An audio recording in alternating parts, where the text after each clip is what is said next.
Memasuki usia baru, Kota Jakarta memiliki target besar yang ingin diraih. Gubernur Jakarta, Pramono Anung menyebut jika saat ini pemerintah provinsi tengah melakukan sejumlah langkah strategis untuk mencapai target Jakarta sebagai kota bertaraf global. Pramono juga menyebut jika dirinya mencanangkan visi pembangunan 2025 hingga 2029. Salah satunya menjadikan Jakarta sebagai pusat perekonomian masyarakat. Ethical Politics merilis tingkat kepuasan publik terhadap kinerja Pramono Rano sejak menjabat. Survei berdasarkan jumlah populasi di setiap kota lalu diturunkan ke tingkat kecamatan di seluruh Jakarta tersebut memperlihatkan jika 77,3% warga Jakarta puas dengan hasil kinerja Pramono Rano. Sementara itu, sebanyak 22,27% sisanya mengaku kurang puas dengan kinerja keduanya. Lalu, apa saja temuan-temuan lain dalam survei ini? Menghadirkan Hasibullah Mulyawan, Direktur Eksekutif Ethical Politics. Ikuti diskusinya dalam editorial review. Beralih ke Nusa Tenggara Barat, Detik Sore akan melaporkan detik-detik usaha evakuasi pendaki asal Brazil yang jatuh ke jurang di Gunung Rinjani. Saat ini, proses evakuasi yang terdiri dari tim SAR gabungan masih berlangsung. Bagaimana proses penyelamatan ini? Apa saja kendalanya? Bagaimana kondisi korban? Ikuti laporan jurnalis Detikom langsung dari lokasi hanya di Indonesia Detik ini. Jelang matahari terbenam nanti, Detik Sore akan mengulas lebih dalam alergi kulit yang tengah marak diperbincangkan. Alergi yang menyerang permukaan tubuh manusia ini jadi buah bibir tak kalah masyarakat melihat kondisi Presiden ke-7 Republik Indonesia, Joko Widodo. Sejumlah masyarakat mengaitkan kondisi Jokowi dengan penyakit langka dan serius, yakni Stevens-Johnson Syndrome. Lalu, apa perbedaan Stevens-Johnson Syndrome dengan alergi kulit? Bagaimana cara mengidentifikasinya? Ikuti ulasannya dalam Sunset Talk Detik Sore bersama redaktur pelaksana Detik Health. Simak berita-berita menarik Detikom dalam sehari secara langsung hanya di Detik Sore. Jangan lupa follow media sosial kita agar tidak ketinggalan update berita terbaru. Sekarang, mari kita sambut host kita, Afi Farhan dan Eiza Makfira. Detik Sore nggak cuma hore-hore. Hai. Mabuhay, swadekap, itadakimasu. Assalamualaikum. Waalaikumsalam. Selamat sore Detikers. Selamat datang di Detik Sore. Gak cuma hore-hore. Yang walaupun kita hadirnya sore-sore, mudah-mudahan juga menyapa Detikers dengan semangat pagi. Pagi. Salam komando. Salam komando, tiba-tiba militer ya. Iya. Biasanya kan kalau di pelatihan. Oh, semangat workshop, pagi. Iya. Semangat pagi. Padahal itu jam 1 ya, udah mau jerit malam tuh. Bener. Kayak jerit apa ya? malam. Ya, zaman dulu kan ada jerit malam. Oh, kalau pelatihan. pelatihan apa sih Kak? Kalau boleh tahu kamu dulu mendatanginnya. Masuk pesantren. Oh. Pelatihan Iya, OSIS iya, juga iya, ada. iya, iya, Iza, iya. apa kabar hari ini? Alhamdulillah luar biasa. Hari ini membawakan semangat rasa gula aren ya. Coklatnya gula aren banget bener. nih. Tapi beda dikit sih kita coklatnya ya. Beda Nggak dikit apa-apa lah. Nggak beda pantonnya sedikit. Cakep. Ada pantun tadi. Jalan-jalan ke Nasako. Cakep. Selamat datang di Detikom. Nasakom apa sih? Jalan ke Nasakom. Nasakom itu apa sih? Nasib 1 koma. Zaman dulu banget ya. Jadi apa kabarnya hari ini di hari Selasa ini tanggal 24 Juni. Menjelang 2 hari long weekend ya Zah? Betul, Iya dan kan? juga long weekendnya. Nah ini pertanyaannya lagi adalah apakah gajiannya setelah long weekend atau sebelum long weekend? Karena ini menentukan Yes. aktivitas atau plan di long weekend ini gitu. Soalnya banyak yang gajian tanggal 25 kan. Betul, Ya kan? yang Tapi artinya ada juga yang 28. betul, yang artinya jatuh di sebelum long weekend kan. Kalau Oh di tanggal iya, 25 iya. artinya long weekendnya aman Jaya Sentosa. Tapi habis long weekend dia kalau nggak salah long life deh. Soalnya udah habis duitnya. Long life panjang dong umurnya. Panjang iya. Iya, iya, iya. Hari-hari rasa panjang gitu pokoknya Detikers. Oh, maksudnya hari-hari rasa panjang, Iya. benar. Karena uang udah habis buat long weekend. Tapi kita harus memberikan semangat seperti biasanya, jangan karena ada long weekend lagi, jangan karena dekat mau gajian, kita harus tetap konsisten dengan semangat kita menyapa Detikers juga ya. Itu dia. Walaupun mungkin kondisi dunia sedang tidak baik-baik saja. Masih kayak kemarin ya kita masih bahas soal perang dan perang. Ya, tapi sebelum kita ke perang, kamu gimana kabarnya hari ini? Alhamdulillah Zah, sehat. Alhamdulillah, hari ini bagaimana berjalannya? sunny day. Sunny day, cerah-cerah ceria. Cerah. Panas malah justru. Walaupun hari ini sebenarnya harusnya Edo yang siaran ya, tapi akhirnya saya gantikan lagi The Tickers ya. Besok sama Edo tenang aja. Enggak, kayaknya dia udah muak deh sama gua. Apa Edo FC fans-fansnya kan pada nantiin. Oh, benar-benar nantikan lagi ya. Kak Edonya akan hadir kembali. Tapi ya mungkin dia jadwalnya padat. Padat banget Edo. Iya, udah kayak pejabat negara. Padat merayap lagi. Luar biasa loh, diperebutkan juga di berbagai daerah. Dan juga kompi. Udah pada kompi belum? Kopi, itu kopi. The Tickers juga bisa komen-komen di YouTube kita ya Za ya. Boleh. Di Detikom. Terus juga ya jangan lupa baca berita Detikom, juga nonton kita berdua sampai nanti jam 6. Setengah 6 hari ini ya. Hari ini. Karena tentunya juga hari ini kita punya sajian yang cukup bermacam-macam, nggak cuma soal geopolitik yang juga terjadi, soal update soal kesehatan juga ada nanti di Sunset Talk juga, updates juga soal 100 hari kerja Pramono Anung dan Rano Karno juga yang sudah memimpin DKI Jakarta ya. Seperti apa sebetulnya, pada happy nggak nih empok encing nyak babe? Encang encing nyak babe, ya itu sih. Iya, ya, abang. Pada happy nggak dengan hasil 100 hari kerjanya gitu ya. Dan sebetulnya udah ada lembaga survei yang juga mengungkapkan itu gitu ya. Nanti kita juga bakalan bahas juga yang akan kita hadirkan juga di Indonesia langsung ini, di studio. Betul. Tapi sebelum itu kita ngobrolin dulu soal ya geopolitik dulu aja kali ya. Soal kemarin kan kita juga sempat bahas tuh bersama dengan salah satu ahli geopolitik lah ya. Hubungan internasional. Hubungan internasional juga, ngomongin soal gimana sih sebetulnya pengaruhnya gitu ya si pengeboman yang dilakukan sama Amerika ya terhadap konflik yang sedang terjadi antara Israel dan juga Iran gitu. Nah sekarang kita mau cari tahu juga soal bagaimana nih pengaruhnya juga kepada warga dunia, terutama yang mau traveling atau mungkin mau melaksanakan perjalanan yang mau nggak mau nih ya rute pesawatnya itu melalui atau dekat dengan daerah konflik gitu ya. Jadi banyak maskapai yang akhirnya membatalkan penerbangan usai Iran serang balik pangkalan Amerika Serikat juga ya. Ini pengalihan dan pembatalan penerbangan di wilayah Timur Tengah ke barat, selatan barat daya. Iya oke, barat daya. Lanjut Za. Jadi makin banyak nih pengalihan dan juga pembatalan penerbangan di wilayah Timur Tengah yang dilakukan oleh berbagai maskapai juga ya. Hal itu dilakukan usai Iran ini melancarkan serangan rudal ke pangkalan militer Amerika Serikat yang berada di Qatar.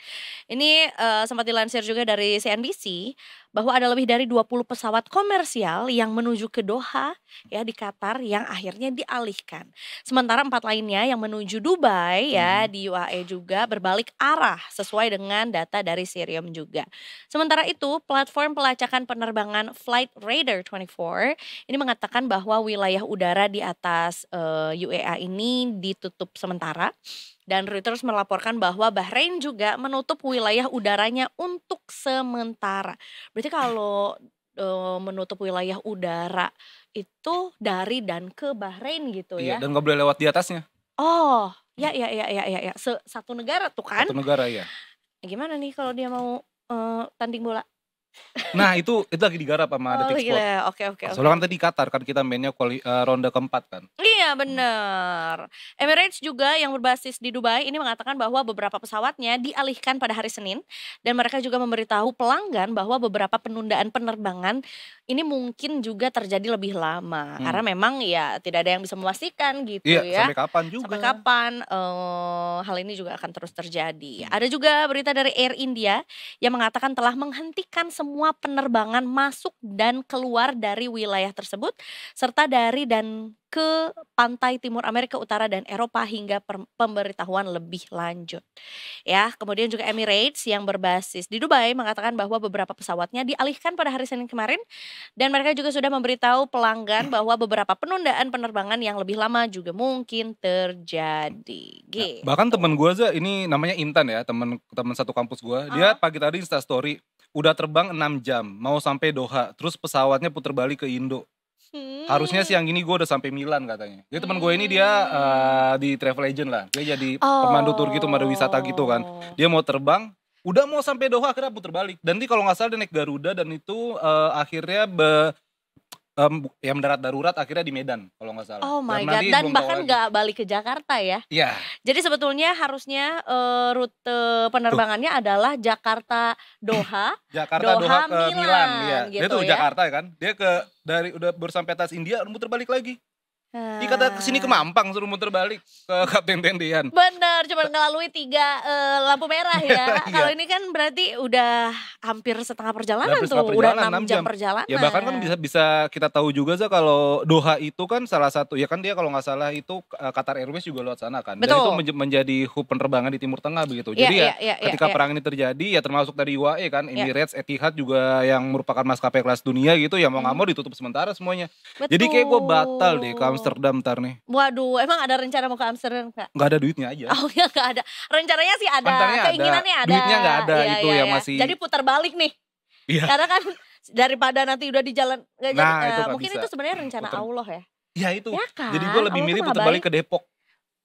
Itu lebih ke arah pulang. Beneran pulang ke rumah. Beneran pulang ke rumah.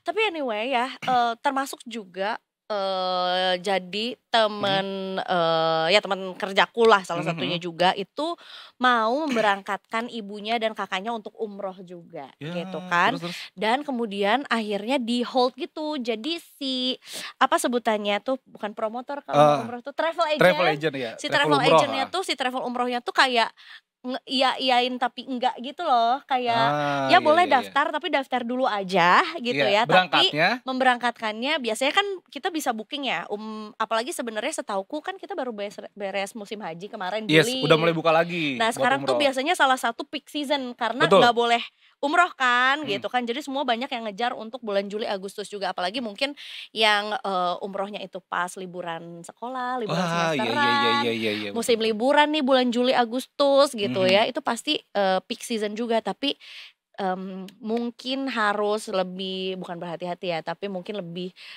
diperhatikan lagi harus gitu ngecek ya. sih. Harus ngecek juga dan tetap memprioritaskan juga keselamatan betul gitu. guys. Walaupun kita berharap juga ya, kan kita juga tahu ya umroh tuh bukan kayak kita mau ke Depok ya Kak ya, hari ini rencanain besok udah langsung pergi. Iya. Pasti ada yang nabung berbulan-bulan, bertahun-tahun bahkan, atau mungkin ini kesempatan satu-satunya untuk berangkat umroh ya. Momennya juga pas lagi libur, mungkin mau sekeluarga. Betul, mudah-mudahan diberikan kemudahan ya untuk yang juga mau berangkat umroh, atau mungkin mudah-mudahan juga nggak ada travel warningnya juga. Nah itu belum tahu gitu tuh ya, mudah-mudahan tidak mengganggu juga untuk kemarin kita nggak menyangka sampai ke sini ya, maksudnya ya oke perang, tapi kan pada akhirnya ini ya tadi pesawat udah nggak bisa lewat. Iya. Yang umroh udah susah. Mungkin ya teman-teman juga yang pelajar Indonesia yang lagi di Eropa mau pulang atau mungkin mau beasiswa ke sana.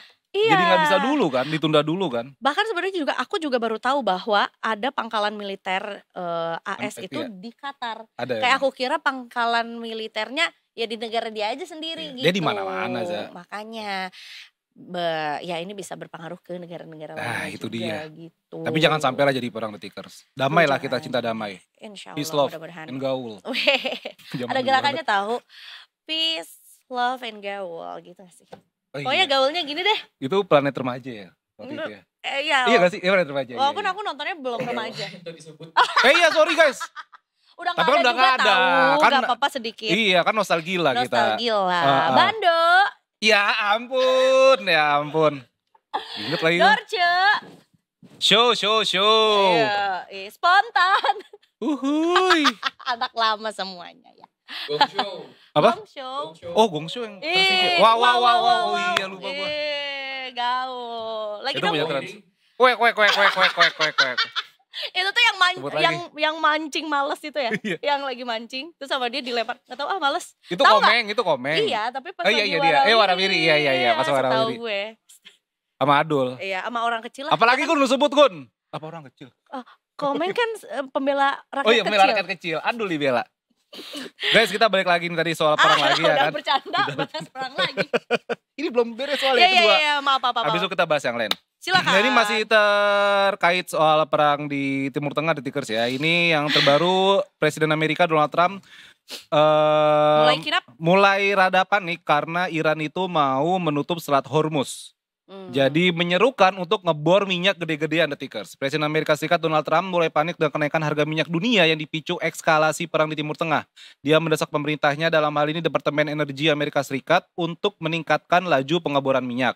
Trump ingin menjaga minyak dunia harganya tetap rendah dan pasokannya cukup di tengah kekhawatiran Iran akan menutup Selat Hormuz yang jadi jalur kunci perdagangan minyak dunia.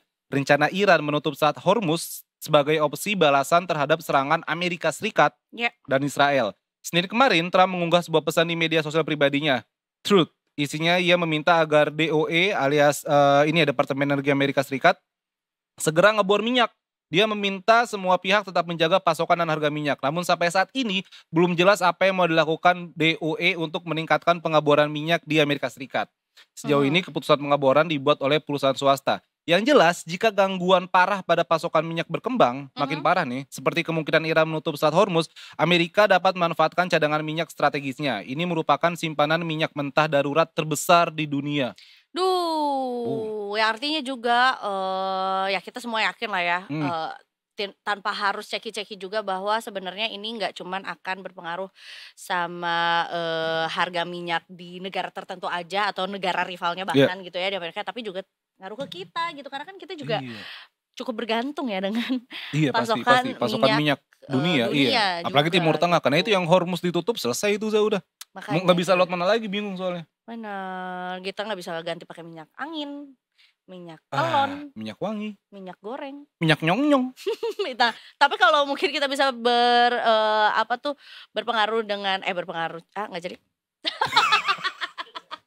Gue udah nungguin lagi mau kemana arahnya nih. Bergantung sama minyak nyong-nyong, ya kita menang karena cuma kita doang yang punya minyak nyong-nyong. Iya, minyak nyong-nyong. Minyak nyong tuh minyak putih kan? Bukan gak sih, kayak parfum gak sih, tapi kayak jadul. Orang aring, bukan dong. Minyak nenek-nenek. Tapi buat wewangian. Nenek gue nenek-nenek dah. Kenapa? Tapi buat wewangian kan? Tapi zaman dulu itu kalau gak salah. Minyak kayu putih juga banyak mereknya. Minyak rambut, gel.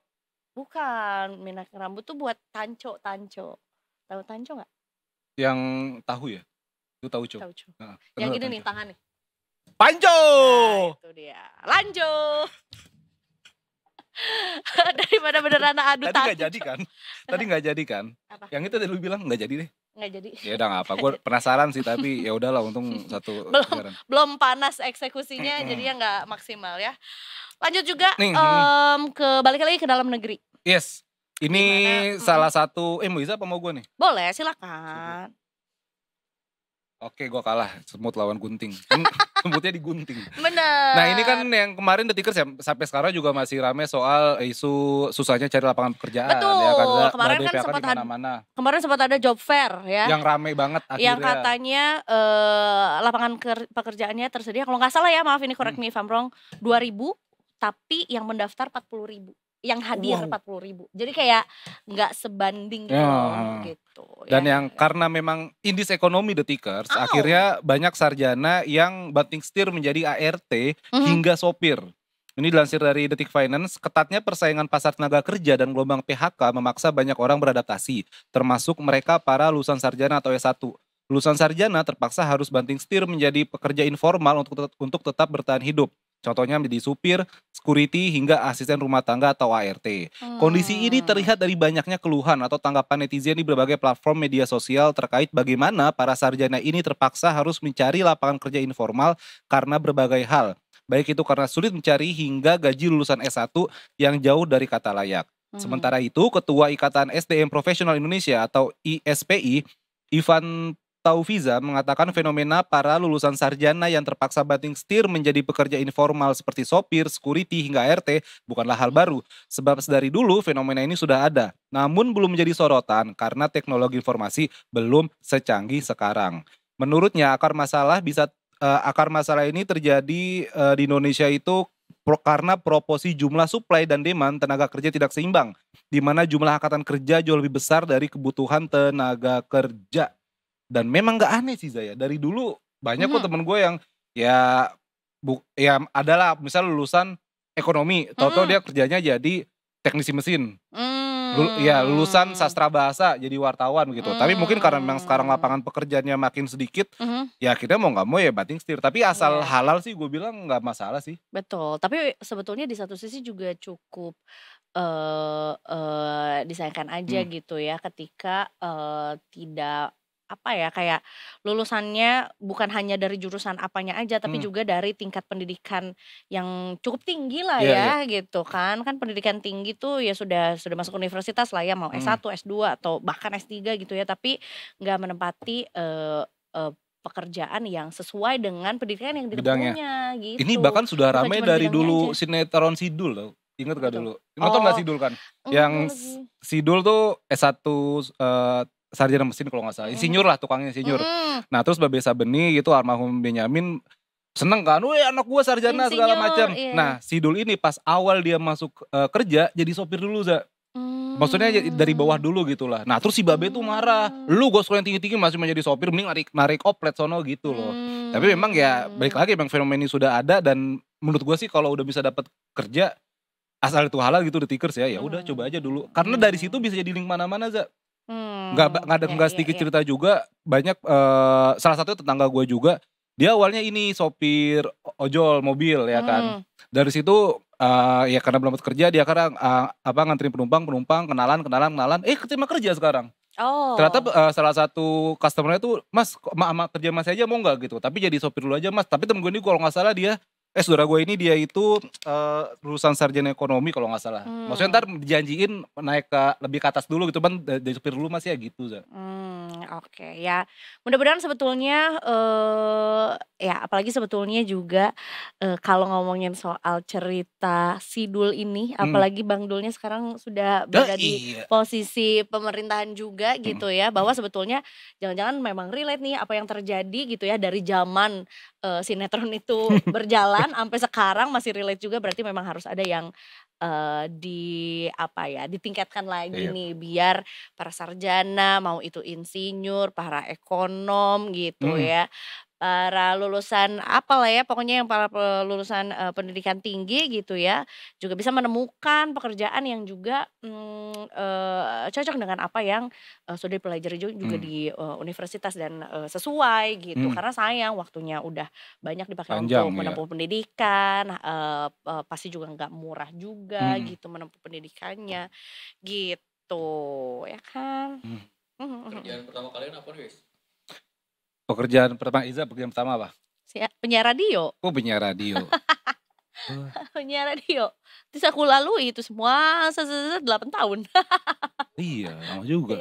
Iya. Tapi maksudnya karena itu pekerjaan informal, jadi bisa sambil mengambil pekerjaan yang lainnya juga. Gitu. Kamu apa pekerjaan pertama? Sama dulu magang tuh di kerja nggak sih guys? Itu nggak ya magang? Karena gue dapet uang makan waktu itu. Itu juga baru lulus kuliah sih. Sama radio juga. Jadi produser juga. Cuman akhirnya ya langsung kesini. Alhamdulillah ke Detikom. Saya berterima kasih kepada kita mau ini. Lagunya pakai lagu sedih gitu dong. Biar ini gitu.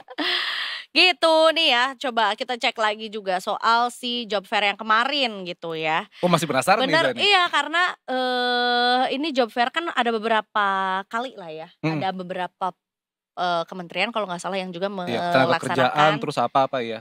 Si job fairnya itu. Ada yang bulan Mei, ada yang bulan Juni juga. Nah bulan Mei, 6-7 Mei ini diikuti oleh 40 perusahaan dengan 2.000 lowongan. Ya, diikuti 40 perusahaan dengan lowongan kerja yang tersedia lebih dari 2.000 jenis pekerjaan. Jadi jenis pekerjaannya itu adalah 2.000, bukan 2.000 lowongannya ya. Nah, yang datang itu adalah 110.000. Itu Is it possible 110.000? Iya. Possible lah, Za. Iya ya, sebanyak itu ya. Iya, tapi yang tersedia lowongannya 2.000 gitu. Maksudnya 2.000 itu jenis pekerjaannya ya kan. Gitu.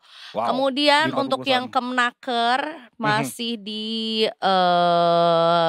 akhir Mei, kalau tadi 6-7 Mei, sekarang 22-23 Mei. Ini 25.000 lowongan pekerjaan. Ya. Yang datangnya 25.000 lowongan kerja yang datang. Betul.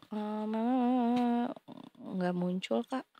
tapi pasti jauh lebih itu karena untuk 2.000 pekerjaan aja yang datang 110.000 yang artinya adalah berapa puluh kali lipatnya kan gitu. Mudah-mudahan terserap dengan baik, mudah-mudahan banyak yang juga kemarin ketemu dengan jodohnya. Amin. Dengan pekerjaannya, dengan perusahaan yang diidam-idamkannya juga, biar kita bisa juga menyerap tenaga kerja, mengurangi pengangguran juga di Indonesia juga gitu. Biar Dan ekonominya naik. Betul, mudah-mudahan juga sebenarnya banyak nih anak-anak muda, the Gen Z juga bisa membuka lowongan pekerjaan buat teman-teman seumurnya. Jadi pengusaha ya. Next, habis ini kita akan beralih ke Kita akan menyerap kemacetan. Kalau enggak? Oh iya kalau enggak. Ibda Syahara, selamat sore. Halo, selamat sore teman-teman di studio. Salam presisi. Ibda Syahara, salam presisi. Sore hari ini sepertinya cukup teduh ya. Cukup terik sepertinya. Gue bilang teduh, ini terik, beda. Jadi bawa flyover soalnya Ibda Syahara. Lu belakangnya kemanas. Ini kayak di. Tapi kan emang kadang sekarang kayak gini ya, sore terang tapi entar habis maghrib entar mendung, hujan, iya lama lagi ya, memang tidak bisa diprediksi. Ya tidak apa-apa lah ya, yang penting kita juga bisa tahu ya apa-apa aja yang mungkin harus di take notes ketika mau berkendara ya, karena habis ini juga akan dilaporkan juga oleh Ibda Syahara. Silakan laporannya. Oke, baik, terima kasih rekan-rekan di studio dan selamat sore Detikers. Dengan saya Ibda Syahara dari NTMC Korlantas Polri pada sore hari ini akan mengajak Anda untuk memantau situasi arus lintas terkini tepatnya dari kawasan Simpang Peti Jakarta Selatan, yang mana dapat kita bersama untuk kondisi arus lalu lintas tepat di belakang saya pada sore hari ini terpantau sudah terjadi peningkatan dari berbagai arahnya karena memang berkaitan dengan jam pulang perkantoran. Kemudian Detikers untuk arus lalu lintas dari arah Pancoran yang akan menuju ke arah Blok M pada saat ini juga terpantau ramai namun masih terbilang lancar. Sementara untuk arus lalu lintas dari arah Blok M yang hendak menuju ke arah Kuningan ataupun Rasuna Said pada sore hari ini juga terpantau lancar. Meskipun demikian kami menghimbau kepada Anda para pengendara agar tetap berhati-hati dan juga tetap menjaga jarak aman kendaraan Anda dengan kendaraan lainnya. Baik, Detikers untuk arus lalu lintas dari arah Kuningan ataupun Rasuna Said yang hendak menuju ke arah Warung Buncit pada sore hari ini juga terpantau masih terbilang lancar. Sementara untuk arus lalu lintas dari arah Blok M yang akan menuju ke arah Warung Buncit pada sore hari ini juga terbilang masih kondusif lancar. Kami mengucapkan terima kasih kepada Anda para pengendara yang telah berhenti di belakang garis stop dan tetap menunjukkan hak pejalan kaki. Tak lupa kami juga menghimbau kepada Anda para pengendara agar kembali mengecek surat-surat kendaraan Anda sebelum melaksanakan perjalanan dan pastikan kondisi dari kendaraan Anda dalam keadaan yang baik sebelum melaksanakan perjalanan. Dan Detikers, bagi Anda yang ingin mengetahui seputar informasi arus lalu lintas terkini, Anda bisa menghubungi layanan call center kami di 15969 ataupun di SMS Center di 9119. Stop pelanggaran, stop silakan, selamatan untuk kemanusiaan, instruktif dan salam presisi. Demikian Ibda Syahara melaporkan kembali bersama dengan rekan-rekan di studio, silakan. Baik, terima kasih Ibda Syahara. Ibda Syahara besok kan long weekend nih, apakah dapat tugas piket atau liburan nih? Belum tahu nih, belum tahu. Kayaknya maunya liburan nih kayaknya. Siapa yang gak mau ya? Maunya dong gitu. Baiklah kalau gitu, terima kasih banyak atas laporannya hari ini. Dan titip salam untuk rekan-rekan NTMC lainnya juga. Salam presisi. Salam presisi. Terima kasih, salam presisi. Wah, cerah ternyata di Mampang. Betul, cerahnya mungkin gara-gara Ibda Syaharanya yang melaporkan ya. Jadi cerah gitu dari manapun juga ya. Detikers, sudah pada cek rekening belum? Emang kenapa sih? Belum gajian. Nah ini dia, mungkin buat Detikers yang sempat juga ceki-ceki soal adanya BSU alias bantuan subsidi upah ya, kemudian juga mungkin secara kriteria gitu ya atau secara kategori itu masuk ya ke salah satu penerimanya gitu. Ini katanya udah dicairkan atau udah ditransferkan gitu oleh Kementerian Ketenagakerjaan alias Kemnaker ya senilai Rp600.000 dari pemerintah yang tentunya juga cairnya secara bertahap juga dari sampai 24 Juni. Sampai 24 Juni ini sudah tersalurkan kepada 2,45 juta pekerja atau buruh gitu. Disampaikan juga sama Menaker Pak Yasserli mengatakan bahwa 2,45 juta pekerja atau buruh ini telah menerima BSU dari target sebanyak 3.697.836 penerima di tahap pertama. Sisanya sebanyak 1,24 pekerja atau buruh ini masih dalam proses penyaluran gitu ya. Jadi seperti yang kita udah sampaikan juga bahwa sebetulnya penyaluran BSU ini juga langsung ke rekening penerima gitu ya. Jadi bukan melalui rekening perusahaan atau rekening kantornya atau mungkin di kantor pos gitu ya, tapi langsung ke rekening para pekerja juga ya. Dan ini dilakukan melalui Bank Himbara, yaitu adalah Bank Mandiri, BNI, BRI, BTN dan juga PT Bank Syariah Indonesia atau BSI, khusus penerima yang berdomisili di Aceh. Dan bagi para calon penerima yang tidak memiliki rekening Himbara diantisipasi disalurkan melalui PT Pos Indonesia. Gitu. Ini targetnya mencapai 17 juta ya, 17 juta pekerja atau buruh, dan untuk penyaluran tahap 2 BPJS Ketenagakerjaan disebut sudah menyampaikan data sebanyak 4,5 juta calon penerima dan sampai saat ini masih proses verifikasi Detikers. Sebagai informasi, BSU diberikan Rp300.000 untuk periode Juni hingga Juli, namun dibagikan sekaligus atau satu kali hingga total yang diterima pekerja Rp600.000 ya.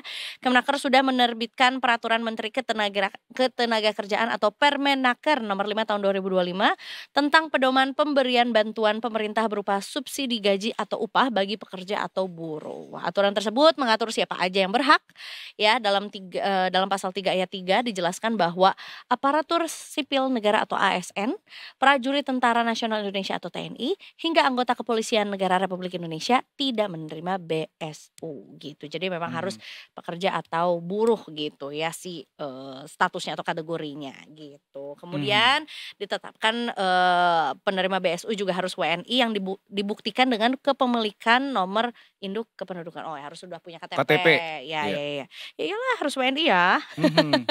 Dan juga harus merupakan peserta aktif program jaminan sosial ketenagakerjaan BPJS Ketenagakerjaan hingga April 2025 ini. Terus juga Permenaker ini menetapkan upah yang diterima buruh itu paling banyak sebesar Rp3.500.000 per bulan. Kemudian BSU diprioritaskan bagi buruh yang sedang tidak menerima program Keluarga Harapan. Jadi nggak double gitu ya.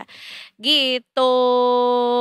Pemberian bantuan pemerintah berupa subsidi gaji atau upah diprioritaskan bagi pekerja atau buruh yang tidak sedang menerima program Keluarga Harapan pada tahun anggaran berjalan sebelum bantuan pemerintah berupa subsidi atau gaji atau upah yang disalurkan dalam pasal 5 gitu.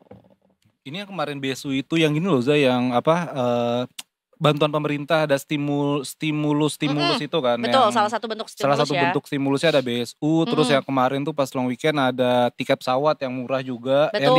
Nggak murah lah, ada diskonnya. Diskon diskon tarif tol juga ada di situ. Walaupun akhirnya tidak ada diskon tarif listrik. Itu dia. Itu salah satu yang cukup ditunggu-tunggu ya sebetulnya. Karena dan kan disayangkan juga nggak ada. Karena kan kita vendornya sama ya, mau rumahnya yang mana juga kan tetap dari PLN. PLN ya. Padahal itu yang sangat digonanti juga sih. Iya, karena cukup membantu loh Zah, isi cuman berapa ntar dapetnya berapa. Betul. Gitu. Akhirnya gue waktu itu nggak ngisi lagi 5 tahun lah. Listrik gue udah ini. Jadi pakai cempor. Enggak, pakai sepeda yang ntar gue itu ada listriknya langsung ngalir gitu. Kalau saran aku sih pelihara marmut ya 2000 ekor untuk bisa menghidupkan listrik. Iya. Nah itu dan jadi ternak juga bisa tuh Zah. Ternak marmut. Tapi kayaknya ternak hewan pengerat tuh cepet kaya gak sih? Karena kan mereka beranak mulu. Kayak mau marmut, hamster, sugar glider ya mah tidur mulu. Enggak, kalau malam dia bangun. Dia Iya, kan makhluk malam tikus kan. putih gitu kan. Kayaknya teh kalau sekali anak kan juga banyak Banyak, kan, 6 gitu kan. Kayaknya membudidayakan. Nggak boleh ya, Tapi nanti menarik animal juga tuh. abuse ya. Ya enggak kan, yang penting sehat ini Iya, animal ya mereka kan. juga diperlakukan dengan baik Baik, gitu iya. ya. Guys, ini sebelum kita break dulu, ini udah break belum Pak? Belum ya? Oh yaudah, oke, yuk. Ya udah kita break dulu aja ya.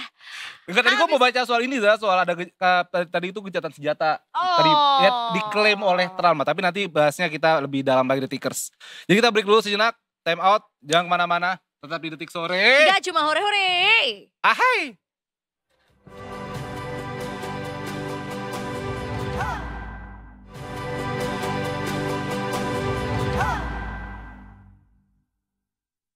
Balik lagi di Detik Sore, gak cuma hore-hore. Kita hadir lagi untuk mereview snack sore yang juga tadi sudah kita nikmati bersama-sama ya. Tadinya kita mau behind the scene juga karena ada yang sedang menikmati Insan tuh, snacknya enak juga. banget. Gimana reviewnya? Enak Bintang kan? 5, 4, 3, 2. Nah nih kita ada Asin. live langsung nih bagaimana. Nah itu dia tuh. Boleh. Coba. Nah, gak apa-apa. Aku soalnya mau ngasih tunjuk juga snacknya ya yang juga kita nikmati. Ini apa sih? Wah, itu dia. Ya kan? Kita punya Snack 3. mania, mantap. Itu kan tadi apa sebetulnya? Martabak Telur. Gimana Kak? Kamu review? Dia telurnya telur banget ya, eggy banget gitu. Eggy banget very, telurnya. very eggy. Gue bilang apa eggy. Bisa. Edgy Iya, juga edgy bisa. Jadi Jadi kayak anak zaman kekinian. sekarang. Iya, Bener. iya. Kalau aku tadi apa sih? Biji salak. Ungu. Biji salak tapi enggak, itu bukan salak dalam. ubi ungu. Ubi Ini apa biji enak salak? banget. Bukan, namanya biji salak tapi dia terbuat dari ubi. Gitu kan, kayak candil gitu. Betul. Yes, biji salak bukan salak. Bika Ambon bukan dari Ambon, iya kan? Biji salak bukan dari biji salak, tapi dia dari ubi dan ubi ungu. Ini enak banget, tapi kenapa cuma satu? Nah itu dia, Za. Jadi dia tuh isinya cuma kayak dul gitu satu. Padahal ini enak sekali dan juga sangat bernutrisi. Cocok sekali untuk aku yang mau olahraga nanti setelah ini ya. Habis ini olahraga ya, Za? Gila Oh gua. mau ikut 50K ya? Pound fit banget gue anaknya. Oh iya, Iza lagi di Tikers, lagi suka banget pound fit. Gila. Kenapa milih pound fit, Za? Karena menurut gue tuh sebagai yang mengidolakan Travis Barker. Nggak aku. 182, Blink. Blink 182. Oh. Wah bukan dong, ya kan Bim Slang. Keren Piu Padi, terus? Ya itu capek loh Kak. Kamu pernah lihat orang Pernah pound lihat fit ya? kan? Yang dia pakai stick. Iya. Let's go. Hey, ho gitu kan. Let's go gitu. Itu capek banget karena banyak Tapi sticknya itu well done atau medium rare? Congratulations. Sticknya itu congratulations and very nice to meet you. Ya Nice to kan? meet You you okay? too. Okay. I'm good. Gitu. My body is not delicious. Terus juga di snack box kita sore hari ini juga kita diajak untuk berjalan-jalan ke Bali ya. Pia. Kok Pia sih? Pia kan? Pai. Sorry. Pai susu. Pai susu dari Bali. Ini juga membuat kita kayak enak kali ya kalau ke Bali gitu. Harusnya sih iya ya. Bikin pie. Menurut aku ini terinspirasi dari bentuk tatakan canang. Oh yang Canang tatakannya dia buat itu untuk persembahan doa. Buat sampai pagi. Iya walaupun tapi kan canang juga nggak piring ya. Bukan. Canang juga kan dari itu ya daun. Tapi ini ya. kayak ada influence dari negara lain sih. Karena kan ini kan pie. Pie itu kan 3,14. Wow, 22/7. Gila gue mah scientific banget anaknya, ya kan? Iya gitu. Ya nggak jadi nih ke Bali udah bridging loh. belum ya udah nggak apa-apa. Sungguh snack sekali hari ini kita. Iya makasih ya. Ini lumayan untuk mengganjal kita. Untuk juga. mengganjal. Tadi mau pakai batu udah tikers cuman enggak deh kayaknya. Jangan cukup. Ya berat. Kita kalau gitu beralih ke berita yang berat lagi aja. Nah berat lagi. Kita udah ada ini belum sih yang detik Bali belum ya? Belum, oke. Kita ngomongin dulu tadi masih soal perang juga nih, Zah. Tapi ini kayaknya mungkin sudah menemukan titik terang. Atau Hopefully. mungkin sudah mulai perdamaian. Amin, semoga. Amin. Masa ya. Jadi ceritanya Detikers, Trump ini Presiden Amerika Serikat sudah mengklaim bahwa Israel dan Iran sepakat untuk melakukan gencatan senjata, Detikers. Jadi Israel dan Iran dilaporkan bakal melakukan gencatan senjata. Dan hal ini diumumkan oleh Presiden Amerika Serikat Donald Trump. Senior Gedung Putih juga mengatakan Israel menyetujui kesepakatan gencatan senjata dengan syarat Iran menghentikan serangan di Israel.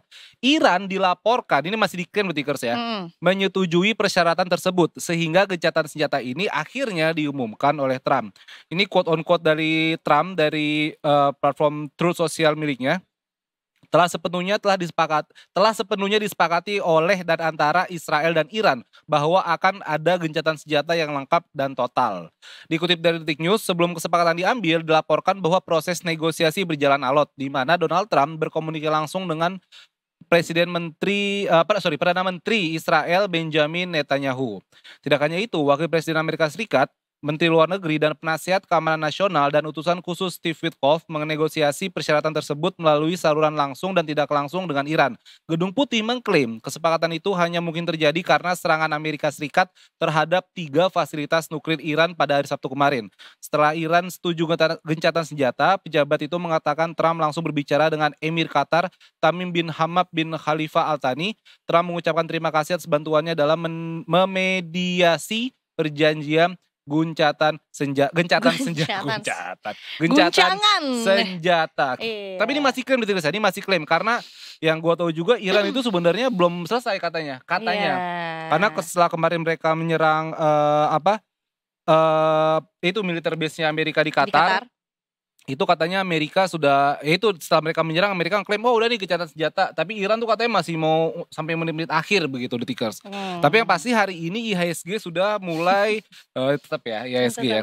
Ini sudah mulai baik loh, sudah mulai naik. Really? Kemarin kan sempat, kemarin kan sempat cukup dalam turunnya. Nah ini sekarang sudah naik, ini pas sudah ditutup juga tadi jam 4, sudah plus 1,12% Detikers atau naik 82,03% di angka 6.869,17. Jadi udah hijau lagi Detikers sebenarnya. Oke, ya beberapa emiten juga mulai hijau ya kan? Udah betul, mulai hijau juga kan? Betul.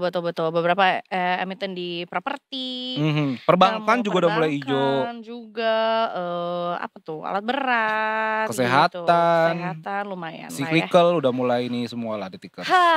Baiklah, semoga damai lah. Semakin membaik lah ya gitu ya keadaannya, jangan sampai terjadi hal-hal yang tidak diinginkan. Walaupun sebenarnya sekali lagi memang ketika ada konflik yang sekarang juga tidak hanya melibatkan 2 atau 3 negara aja bahkan ya, itu juga nggak bisa dipastikan juga seperti apa ya. Stay safe, also stay safe juga kalau kamu sedang mendaki gunung.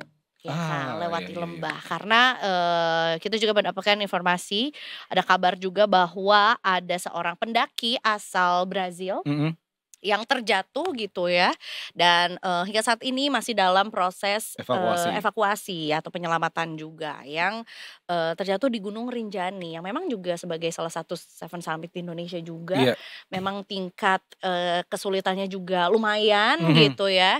Jadi tentunya juga harus ekstra nih ya persiapan dan juga hati-hati juga ketika mendaki Gunung Rinjani. Tapi kita ingin cari tahu juga seperti apa prosesnya dan sudah sampai mana gitu ya proses evakuasi juga perkembangannya.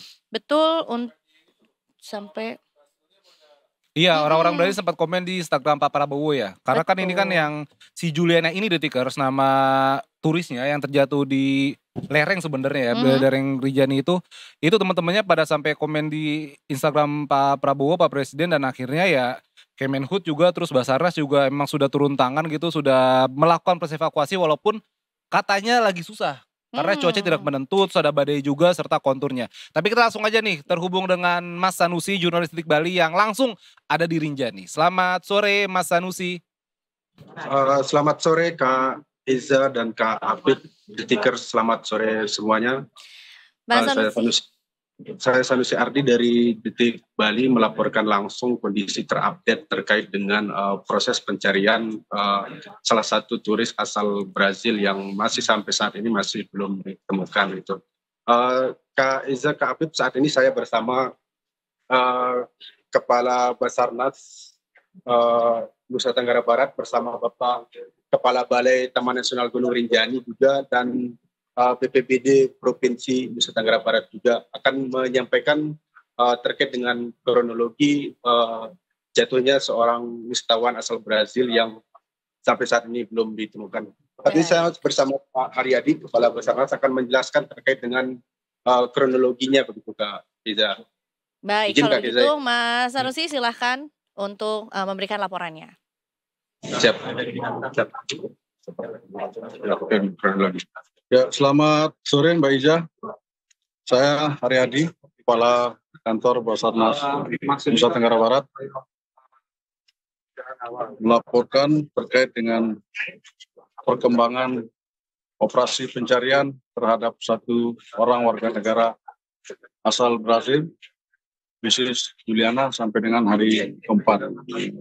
Berdasarkan kronologi yang kami terima, pada pukul 08.30, Basarnas menerima informasi via telepon dari Bapak Mustiadi bahwa telah terjadi kondisi membahayakan manusia, satu orang warga negara asal Brazil yang terjatuh di jalur pendakian Gunung Rinjani, Lombok Timur. Dengan kronologis, pada pukul 04.00 WITA saat akan melaksanakan summit atau menuju puncak Rinjani, korban terjatuh dari tebing ke arah menuju Danau Segara Anak dengan perkiraan awal kedalaman titik jatuh, informasi kami terima 150 hingga 200 meter. Selanjutnya, korban yang melakukan pendakian tersebut melalui pintu pendakian Sembalun pada tanggal 20 Juni 2025 bersama dengan 5 rekan lainnya dengan warga negara yang berbeda bersama registrasi Ersin. Lalu perkembangan hingga sore hari ini, pada hari Selasa,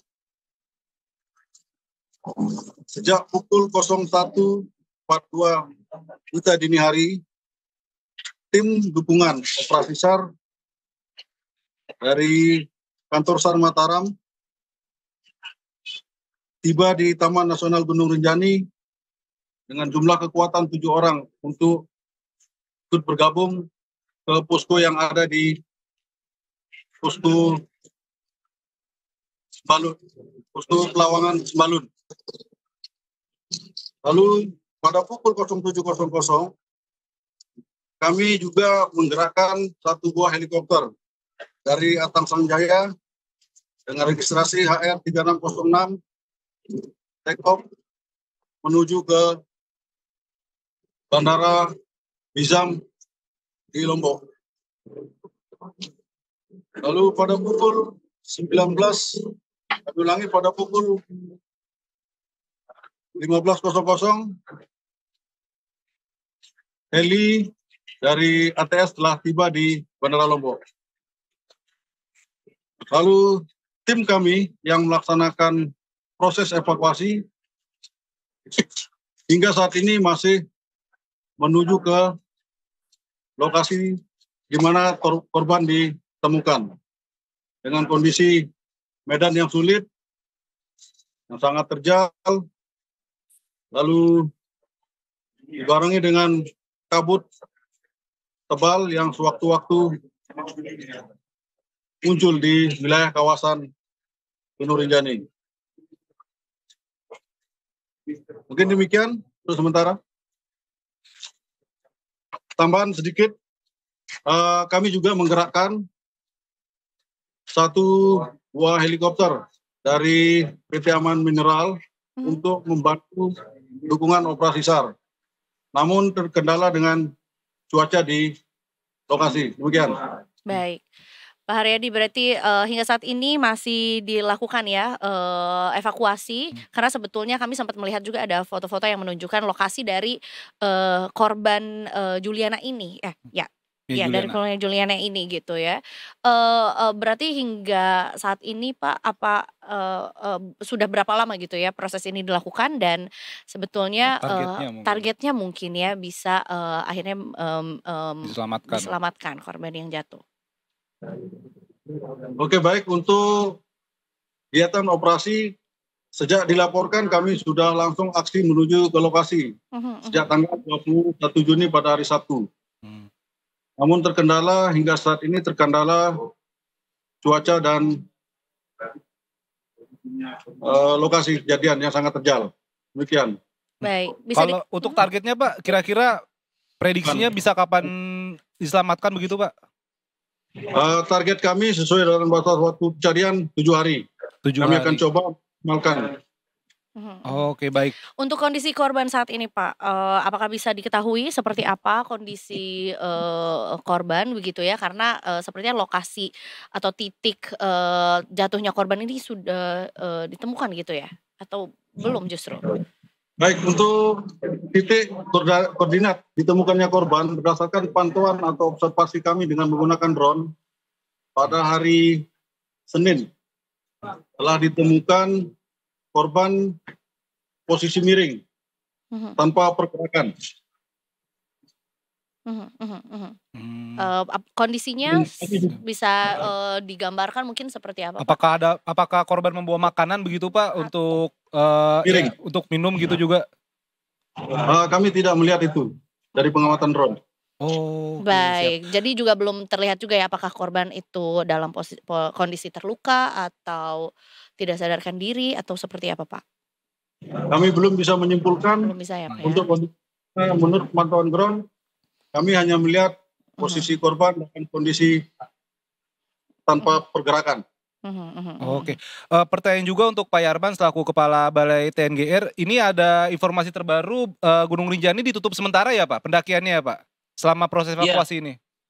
Ya betul Mas, ini ditutup sementara untuk pelawangan Sembalun, pelawangan 4 Sembalun ke Summit ya, ke Summit. Secara keseluruhan tidak ditutup ya, hanya jalur pelawangan 4 ke Summit, Puncak. Ditutup sejak hari ini tanggal 24. Baik. Kalau untuk cuaca seperti apa Pak? Apakah di sana hujan deras begitu atau panas seperti biasa begitu Pak?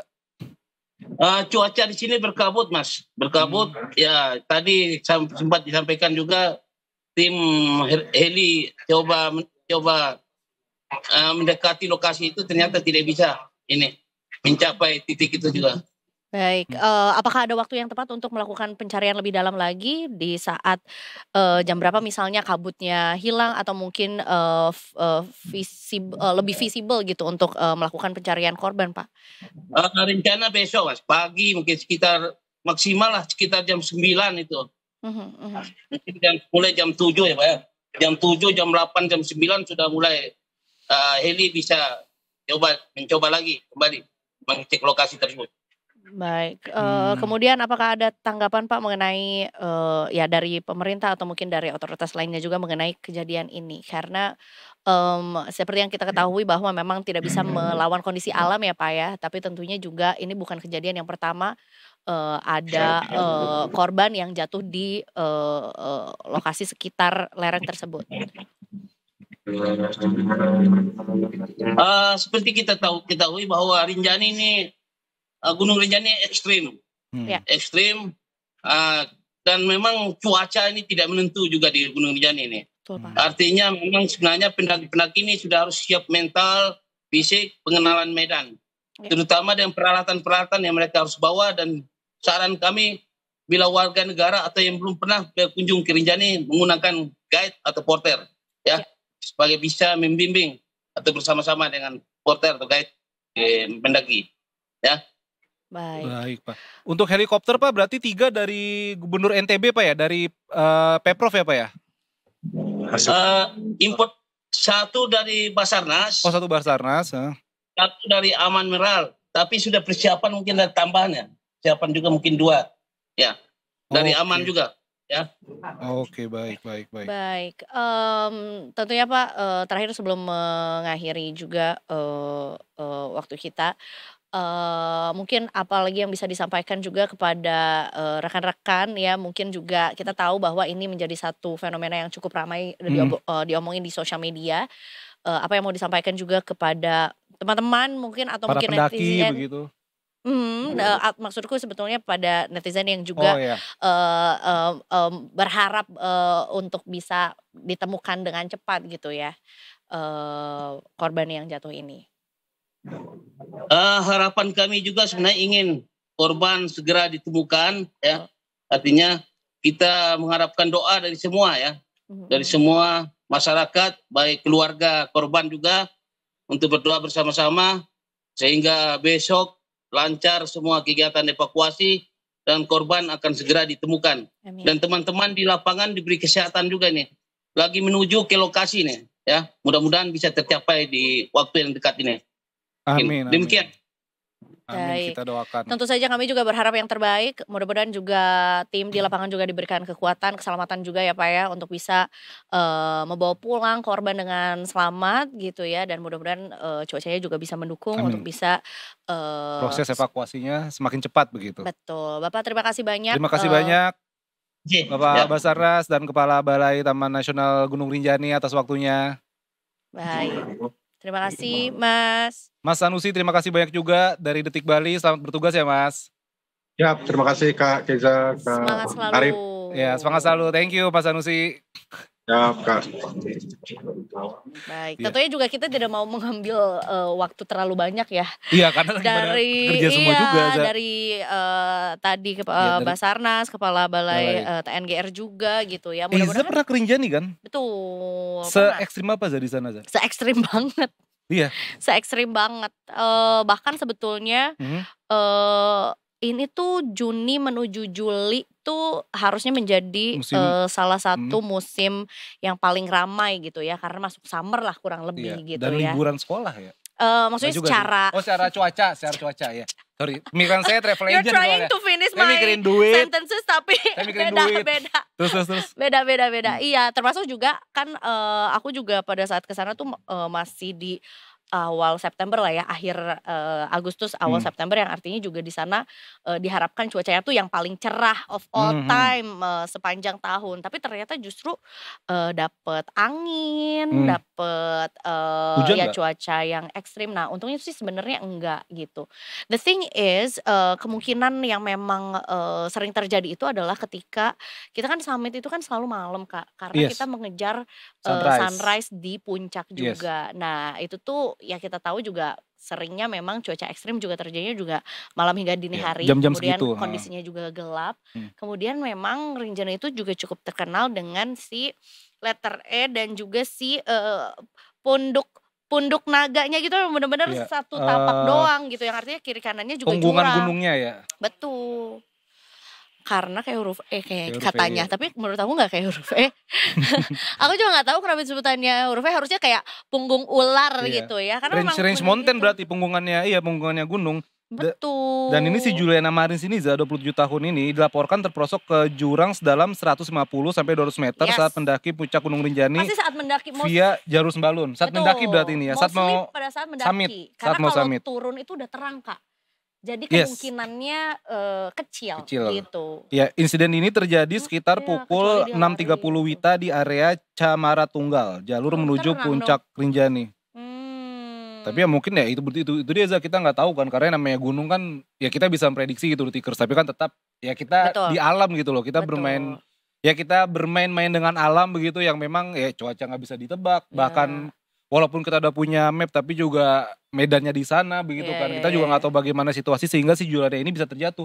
Padahal dia sama rombongannya deh kalau nggak salah. Betul, termasuk juga mungkin secara fisik ya kan. Iya. Apakah mungkin ya kan kita nggak tahu apakah ngantuk, apakah lapar, apakah pusing, abis gitu terkena angin akhirnya jatuh juga gitu. Jadi mungkin buat teman-teman yang mau mendaki gunung ya kan, karena kita tahu juga salah satu kegiatan wargi Jaksel kalau nggak free diving naik gunung di weekend gitu ya. Mudah-mudahan bisa dijadikan hikmah juga ya, bahwa persiapan fisik, mental juga sama-sama pentingnya juga. Equipment gitu. juga. Betul. Jangan lupa itu equipment. Karena dulu gue pernah dimarahin tuh kayak, gue pernah naik gunung jaketnya tipis aja lah biar gue kuat di atas. Ya nggak begitu coy. Lu harus bener-bener perlengkapan tuh harus detail itu gitu dan sefokus emergency itu. blanket itu harus bawa sendiri, gak boleh tinggal porter. Sampai peluit juga. Ya kan? Boleh. Terus ini center juga, makanan, air gitu. Bukan berarti gara-gara ada porter bisa semuanya dititip di porter juga. Jadi bad things, mudah-mudahan sih gak ada bad things. Tapi porternya Rinjani katanya masakannya enak gitu. Enak. Enak kan? Nah itu dia. Enggak, soalnya sempat rame juga Pak ya, terlepas dari kasus ini ya. Soalnya sebelum ini pun berapa kali teman-teman gue yang bule gitu bilang kayaknya enak nih makanan di sana gitu. Walaupun sebenarnya kita standar biasa aja gitu. Cuma kayak mie rebus pakai nasi, cuman kayaknya kok enak banget gitu. Tapi kalau menurut aku, tapi ada yang bisa masak emang berapa jago. Menurut aku enak itu tuh bukan itu, tapi always real food Kak. Kalau kami tuh nggak pernah dikasih mie at all.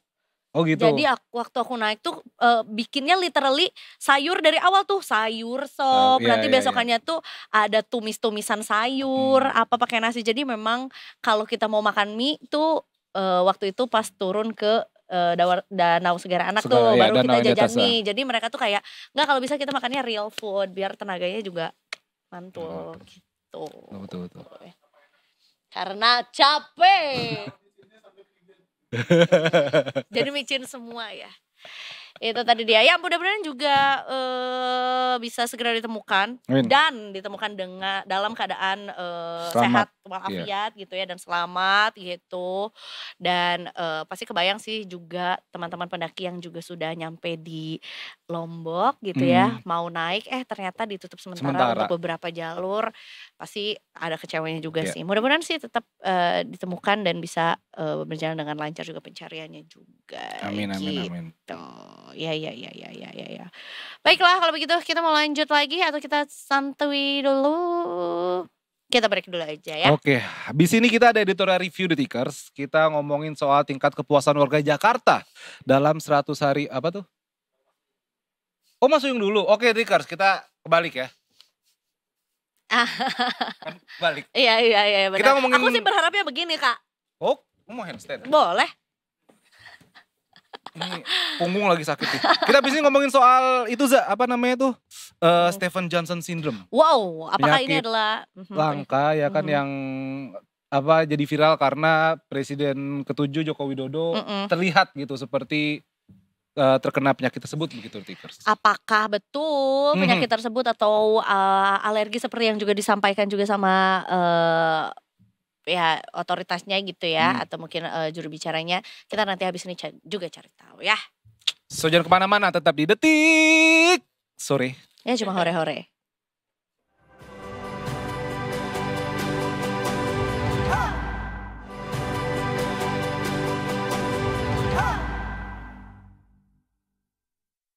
Balik lagi di Detik Sore. Ya cuma hore-hore. Kalian kamera 1 untuk kamera 2.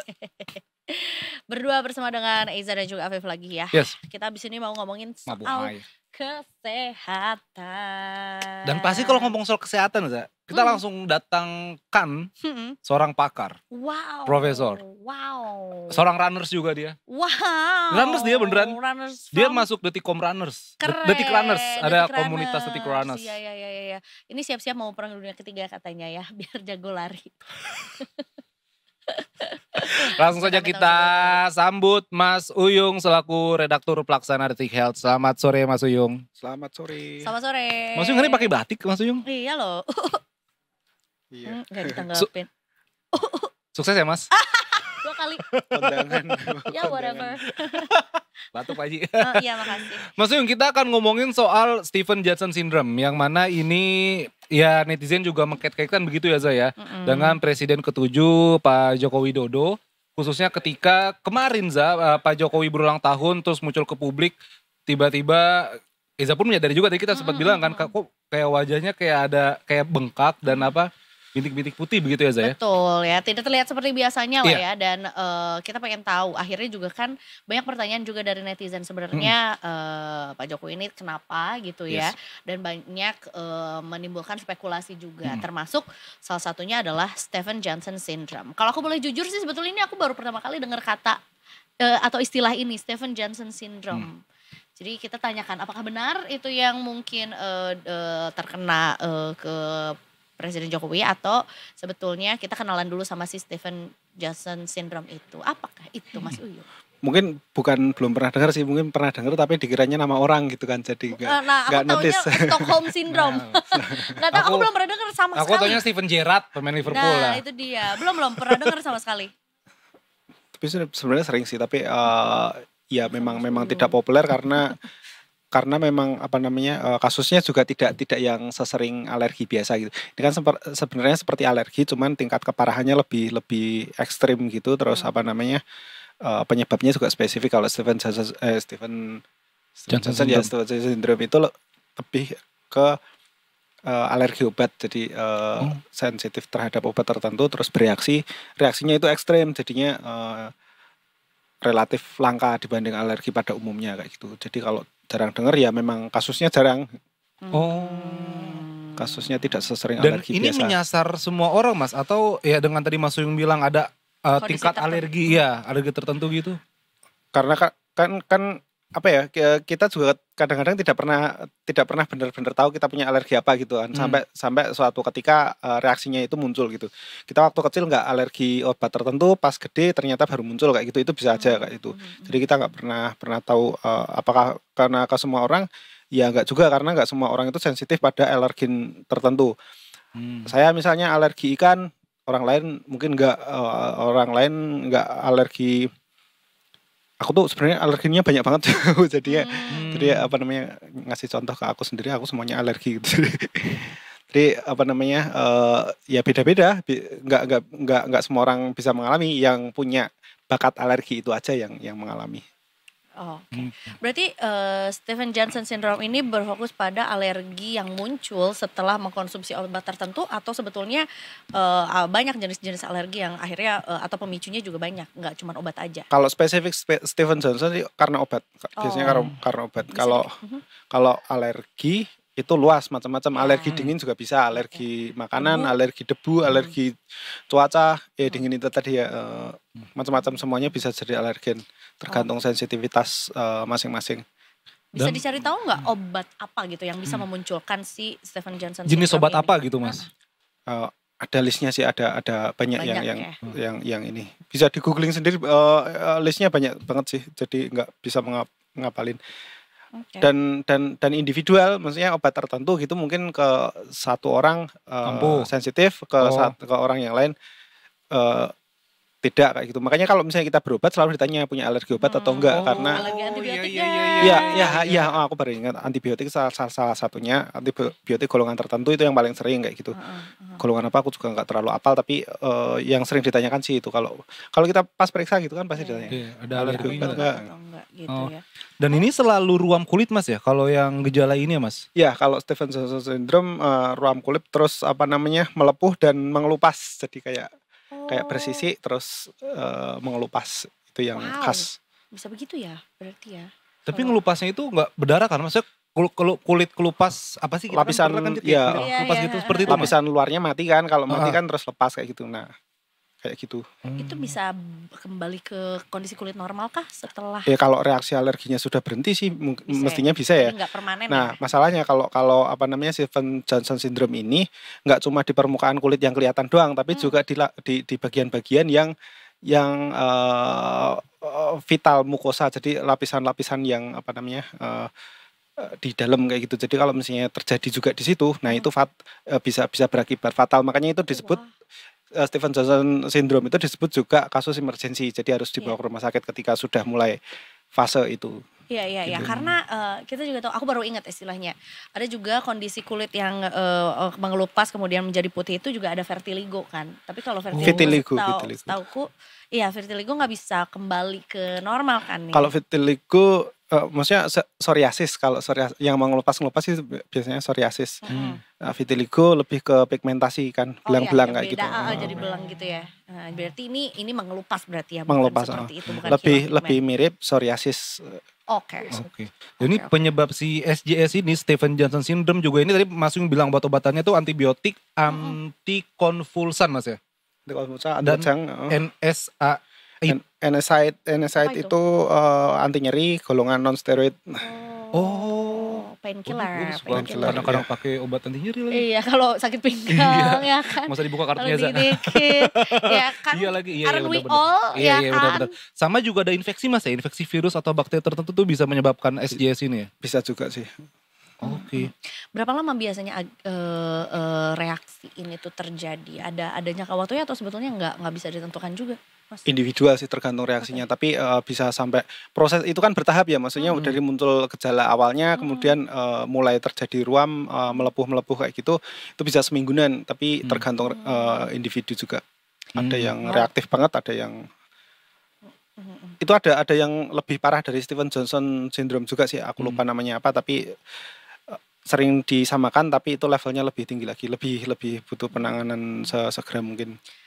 Tapi berarti tadi kan balik lagi Mas Uyong bilang kalau ini sifatnya cukup emergency karena juga bisa terkena ke organ dalam juga gitu. Sebenarnya alergi biasa pun bisa menjadi emergency juga ketika dia muncul di bagian simpelnya gini, kalau alergi kan yang paling kelihatan kan biduran bentol-bentol muncul gitu kan. Ruam. Beda, lebih bentol-bentol. Kayak kena ulat bulu. Nah ya itu ulat bulu itu kan juga alergi juga sebenarnya kan. Nah itu kan kalau di permukaan yang kelihatan kayak gini ya tinggal dikasih salep atau kasih apa, digaruk atau apa gitu. Tapi kalau misalnya munculnya di permukaan yang di dalam, misalnya saluran napas itu permukaannya bentol-bentol juga, nutup gitu. Nah orang nggak bisa napas, kadang-kadang asmanya kambuh gara-gara seperti itu gitu. Nah itu yang yang kadang-kadang bisa fatal ketika alerginya sampai bagian-bagian yang vital itu yang juga terdampak. Kan namanya bentol-bentol kan kalau di luar ya udah keluar gitu kan. Tapi kalau di dalam itu kan bentolnya kesini dan kesini jadi menyempit gitu misalnya. Kalau misalnya itu jadi saluran napas misalnya, ya udah ketutup. Menyerang organ di situ berarti. Ngeri banget. Jadi sama mau nanya. Jadi yang didap sama Pak Jokowi apakah terkonfirmasi bahwa ini Stephen Johnson syndrome? Kalau alergi dikonfirmasi ya memang alergi kayak gitu. Alerginya apa kita nggak tahu. Tapi waktu itu ajudannya bilang kemungkinan karena cuaca yang seperti apa kita juga nggak dapat informasi. Tapi yang dipastikan sih bukan Stephen Johnson syndrome. Dan lagi pula kalau misalnya Stephen Johnson syndrome kan mestinya dapat perawatan ya. Ini kan masih bisa ketemu orang kayak gitu. Jadi mestinya ya nggak Stephen Johnson syndrome sih. Dan karena itu adalah reaksi internal di dalam tubuh juga bukan jenis penyakit menular juga ya, Mas? Ya kita nggak tahu, nggak bisa memastikan. Tapi kalau misalnya bisa keluar ya mestinya sudah dipastikan ya. Kan mantan presiden juga mestinya ada tim dokter, tim medis yang mendampingi. Iya sih. Ini juga Detik Health juga dari kemarin ikutan merunning Mas ya. Bahkan sampai ada fakta-fakta peradangan akibat alergi kulit. Ya, secara general. Jadi kita biasa memanfaatkan momentum untuk mengangkat satu topik gitu. Kita nggak tahu detailnya kasus yang spesifik dialami Pak Jokowi, tapi dari informasi-informasi yang kita dapat itu kita kembangin. Jadi kita sekalian memanfaatkan momentum ini untuk edukasi tentang alergi misalnya kayak gitu, tentang radang kulit kayak gitu. Kalau misalnya nggak sedang ada apa-apa kita bahas alergi, kadang-kadang nggak ada yang mau tahu juga kan. Nggak ada yang ngeklik Mas ya. Iya nggak sekedar ngeklik, maksudnya ya orang juga butuh edukasi kan, maksudnya alergi itu apa sih gitu. Nah pas ada momentum seperti ini ketika kita bahas ya peminatnya banyak. Entah baca beneran atau cuma mau ninggalin komentar kita juga nggak tahu. Atau sebenarnya itu yang kedua tuh penasaran karena peduli betul. Kan ya dengan peduli sentimennya seperti apa kayak gitu kan. Iya jadi banyak-banyakin Mas. Peduli aja karena pengen tahu gitu, karena yang ngomongin soal kesehatan kan kita juga nggak tahu sebetulnya apa yang kalau misalnya gara-gara cuaca gitu ya. berarti siapapun bisa terkena penyakit itu misalnya gitu ya. Atau misalnya sebetulnya apakah gue masuk ke dalam kelompok rentan gitu. Nah ada gak sih sebetulnya untuk kelompok-kelompok rentan tertentu? Atau karena kita di tropis nih Mas, jadi mungkin si Stephen Johnson ini lebih menyerang begitu? Enggak ngaruh ya? Enggak. Itu individual banget sih, maksudnya ya bakat aja sih. Bakat punya alergi apa kayak gitu tuh individual banget sih. Nah kalau soal individual Mas berarti let's say gue gak tahu nih Mas gue punya alergi atau enggak. Itu yang harus gue lakukan apakah gue harus ngecek up dulu ke dokter atau ketika mengalami iya biasanya. Kalau mau mencegah gitu Mas, gue boleh gak ke dokter? Dok bisa gak saya dicek? Kan gak tahu kan. Saya ada punya alergi, saya gak tahu dok punya alergi atau enggak. Cuma selama ini sih baik-baik aja. Ada tesnya, tes alerginya itu ada untuk mengkonfirmasi apakah kamu beneran alergi atau enggak gitu kan. Dan biasanya kalau mengalami misalnya aku habis terpapar sesuatu terus kemudian kok aku setiap kali pakai bantal yang ini kok aku bereaksi ya gitu misalnya. Nah dites apakah kamu beneran alergi sama bahan ini gitu misalnya, itu bisa dites. Tapi kalau nggak ada apa-apa, nggak pernah bereaksi, nggak pernah kena reaksi apa-apa terus minta dites aku alergi nggak ya sama sofa ini, ya ngapain gitu kan Mas. Nggak ada indikasinya gitu. Berarti ada indikasinya dulu sih, ada pemicunya dulu begitu Mas ya? Biasanya sih begitu. Kalau alergi dibohongin gimana Mas? Iya bisa juga, tapi tesnya gimana ya? Apa tuh? Kalau alergi dibohongin. Oh alergi dibohongin, curhat aja Gun. Iya. Nggak tahu ya, mungkin bisa dibilang nggak sih Mas kalau cek alergi di Indonesia itu belum sepopuler itu gitu kayaknya. Karena kalau kita lihat ya, nggak tahu ya, gue tuh nggak pernah menemui orang Indonesia yang alergi kacang. Tapi bule banyak banget yang alergi kacang. Itu lebih terkait ke bakat sih, mungkin ras mereka lebih banyak yang punya bakat alergi kacang kayak gitu. Di kita juga ada sebenarnya, cuman ya memang tidak terlalu populer, sama mungkin karena keterbatasan akses ketika mengalami reaksi ya udah tinggal nggak usah makan kacang beres gitu kan, nggak kepikiran untuk tes segala macam, itu bisa juga. Iya sih setuju, tapi kita kacang mulu sih makanan kita. Ya makanya kasihan banget. Kadang kalau kita dengar aku alergi dingin gitu nggak belum tentu juga dia bener-bener cek apakah beneran alergi dingin atau ya kebetulan aja kamu pas nggak fit terus kemudian kena dingin masuk angin kayak gitu kan. Iya. Ya, alergi tanggal tua kali ya. Wah itu semuanya sih kayaknya. Alergi barang-barang mahal. Waduh. Oke, berarti ada tips gak Mas untuk mungkin terkadang juga kita kalau terpapar banyak informasi nih, aduh Stephen Johnson syndrome artinya penyakit ini tuh yang kayak gitu tuh beneran ada di muka bumi ini. Adakah caranya mungkin untuk bisa terhindar dari ini, atau mungkin langkah-langkahnya biar mungkin bisa lebih mengenali diri sendiri juga gitu? Kalau menghindari tanpa tahu kondisi kita sendiri ya susah ya. Maksudnya kita bisa menghindari ketika kita sudah tahu bahwa kita sensitif terhadap satu alergen gitu. Entah itu obat, entah itu makanan atau apa kayak gitu. Kalau kita sudah tahu dan kemudian terkonfirmasi itu memicu alergi, ya pencegahannya kita menghindari. Misalnya aku alergi ayam gitu ya udah nggak makan ayam, gitu-gitu sih. Ini juga gue ngelasin Detik Health juga nih Zah. Beberapa obat yang sering memicu SJS, si Stephen Johnson syndrome ini khususnya pada orang sensitif antara lain obat asam urat, allopurinol, obat pereda nyeri tadi Mas Yung bilang, piroxicam dan meloxicam, antibiotik penisilin dan sulfa, obat antivirus nevirapin, dan obat anti kejang phenytoin dan lainnya. Oke, Zikers bisa cek juga nih di Detik Health ya, untuk pengembangannya gitu, berita-beritanya ya kan. Kalau lagi tanggal tua udah dibaca tadi Gun. Kalau lagi tanggal tua ini, gue kan gatel nih baju gue nih sebenarnya masih tanggal 24, lama banget 4 hari ini. Ya sorry curhat. Iya benar ya, kan kita juga sama ya, kalau tanggal tua tuh bawaannya tuh agak lemah, letis, lesu. Oke, susah berarti dikonfirmasinya soalnya kalau alergi tanggal tua kan, kalau misalnya alergi terhadap sesuatu itu bisa dikonfirmasi dengan peningkatan protein tertentu gitu sebagai manifestasi respon alerginya itu loh. Kalau alergi tanggal tua ya tergantung apakah terjadi perubahan kimiawi tubuhnya gitu atau enggak kayak gitu. Tapi kalau misalnya enggak ya cuma karena belum mandi aja mungkin kayak gitu. Ada alergi paling unik ya Mas yang Mas pernah dengar? Kalau ini kan kalau alergi tanggal tua kan nggak ada secara saintifiknya. Nggak ada, paling marah-marah lah itu.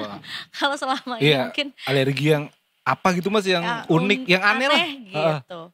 Banyak alergi yang paling tidak masuk akal gitu di Detik Health juga sering kita bikin. Apa tuh Mas alergi? Yang biasanya masuk 18 plus kayak gitu. Jadi nanti malam sedih. Oke, gitu. Soalnya gue pernah juga alergi latex itu paling sering. Bahan-bahan tertentu lah ya. Bahan entah isinya ya gitu-gitu. 18 plus seringnya. Gue tuh pernah lihat di sosial media ada orang alergi air.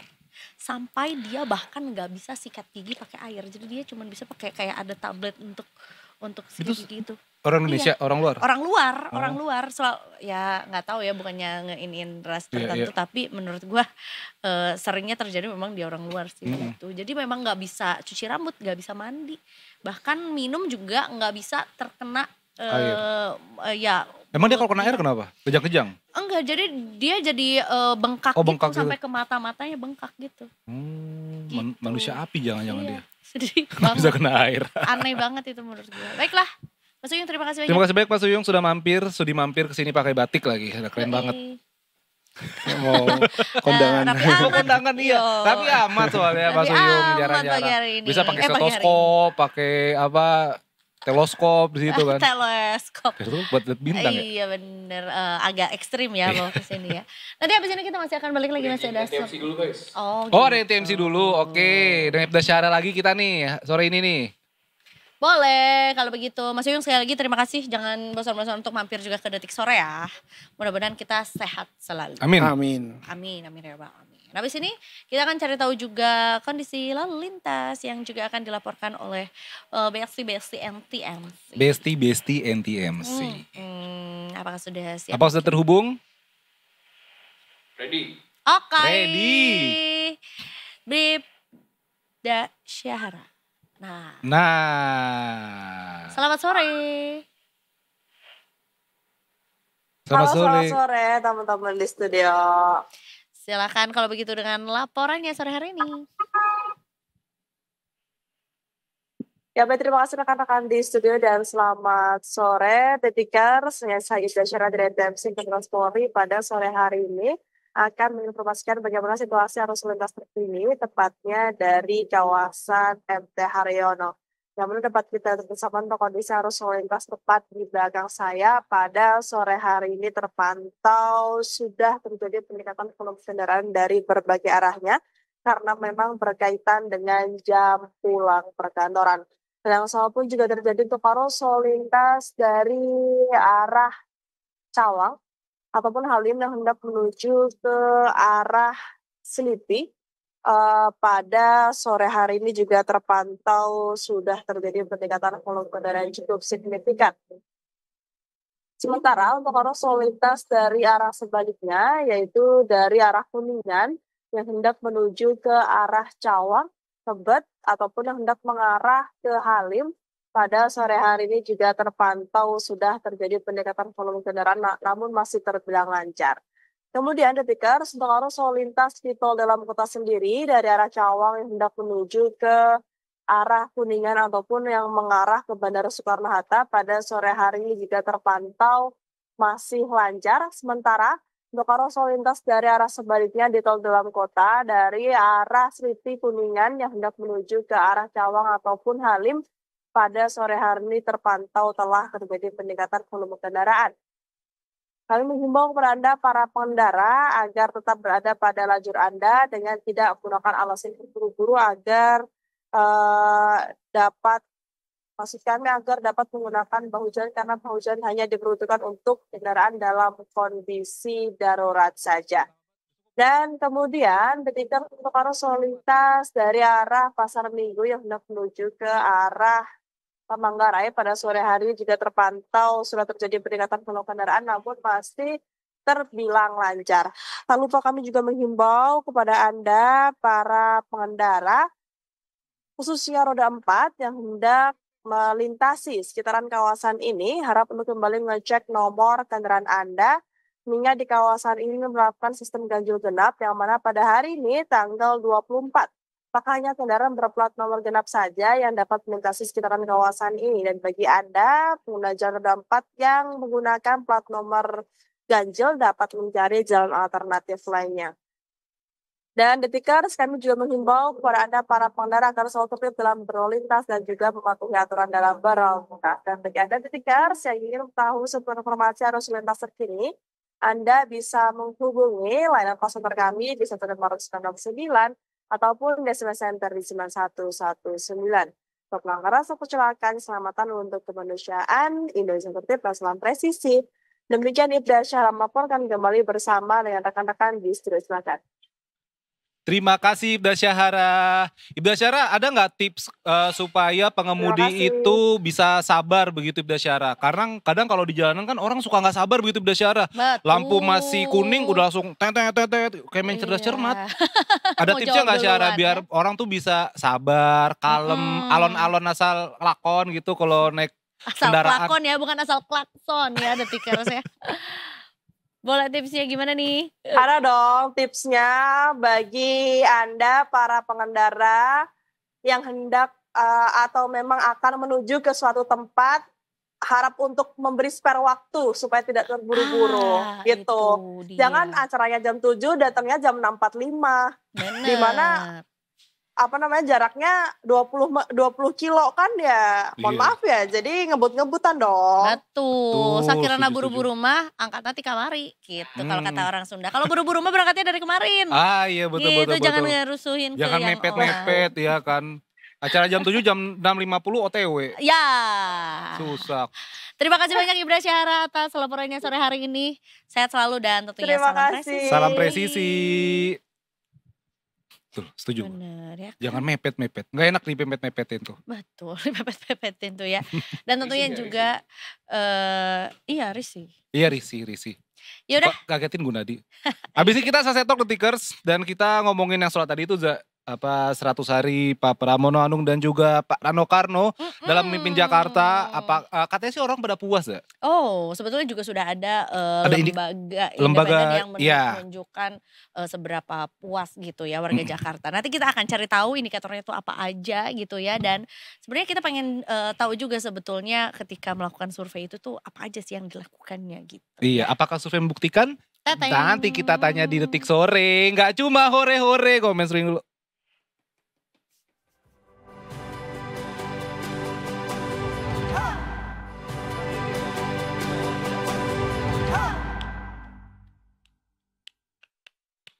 Welcome back to Detik Sore. Nggak cuma hore-hore, detek dung. Enyak, babe, encang, encing, abang, neng. Empok. Ini kita mau ngomongin soal Jakarta. Udah ngucapin HBD belum? Oh iya, ulang tahun Jakarta ke 22 tahun. 22 masih tahun. Remaja. 22 Juni. Iya, ke 498. Kemarin lapangan Banteng acaranya.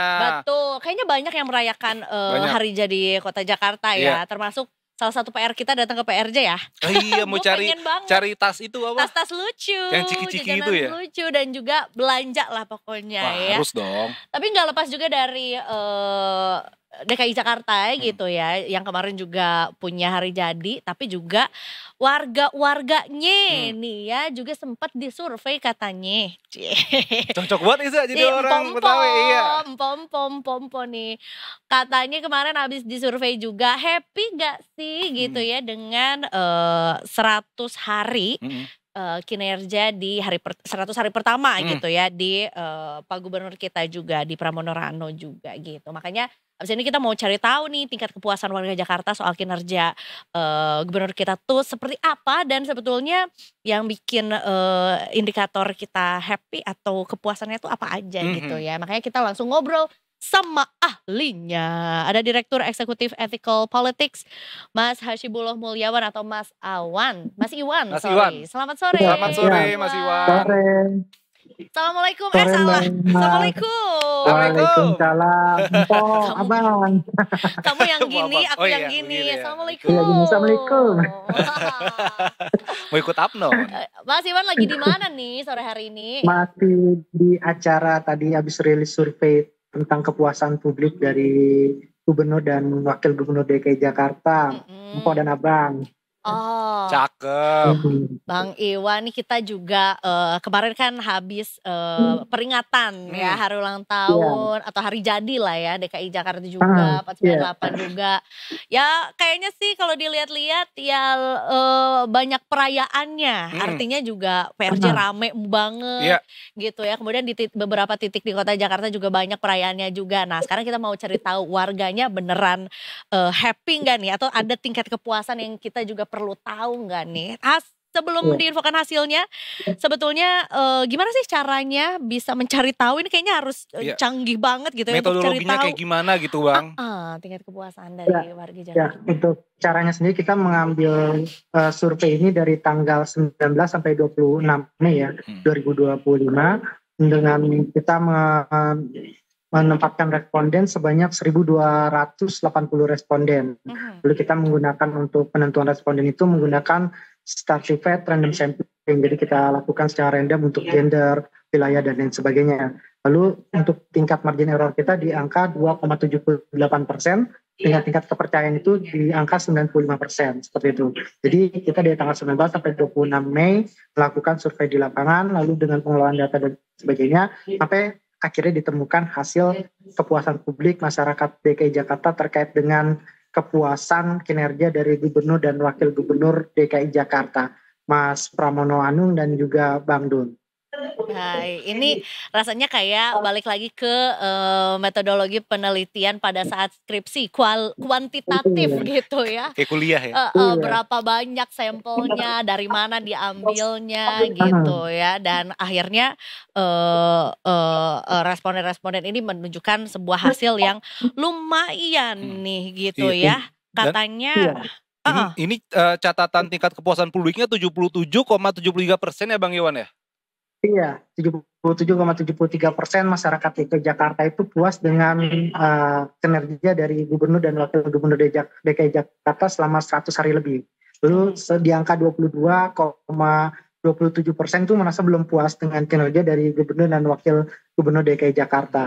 Jadi kalau kita lihat sebenarnya survei yang dilakukan oleh Ethical Politik, ini survei untuk menguji konsistensi janji kampanye pasangan dari Gubernur sekarang yang terpilih, Pak Pramono Anung dan juga Bang Rano Karno, dengan realisasi program 40 program quick win. Jadi kita lihat dari realisasi 40 program quick win itu, apakah memang dirasakan langsung, apakah masyarakat puas dengan program-program 40 program tersebut selama 100 hari pemerintahan dari Gubernur dan Wakil Gubernur DKI Jakarta. Karena memang juga ya mau dibilang juga programnya kan cukup lumayan juga banyak ya yang juga menjadi apa ya janji gitu ya dari kemarin pada saat kampanye gitu, dan 100 hari kayaknya juga cukup singkat gitu untuk bisa memberikan hasil tingkat kepuasan. Tapi sebetulnya memang ini satu metode yang cukup umum lah ya Bang Iwan untuk mencari tahu tingkat kepuasan masyarakat di 100 hari pertama. Ya, jadi sebenarnya ini metode yang kita lakukan berbeda dengan lembaga survei atau lembaga riset penelitian survei lainnya ya.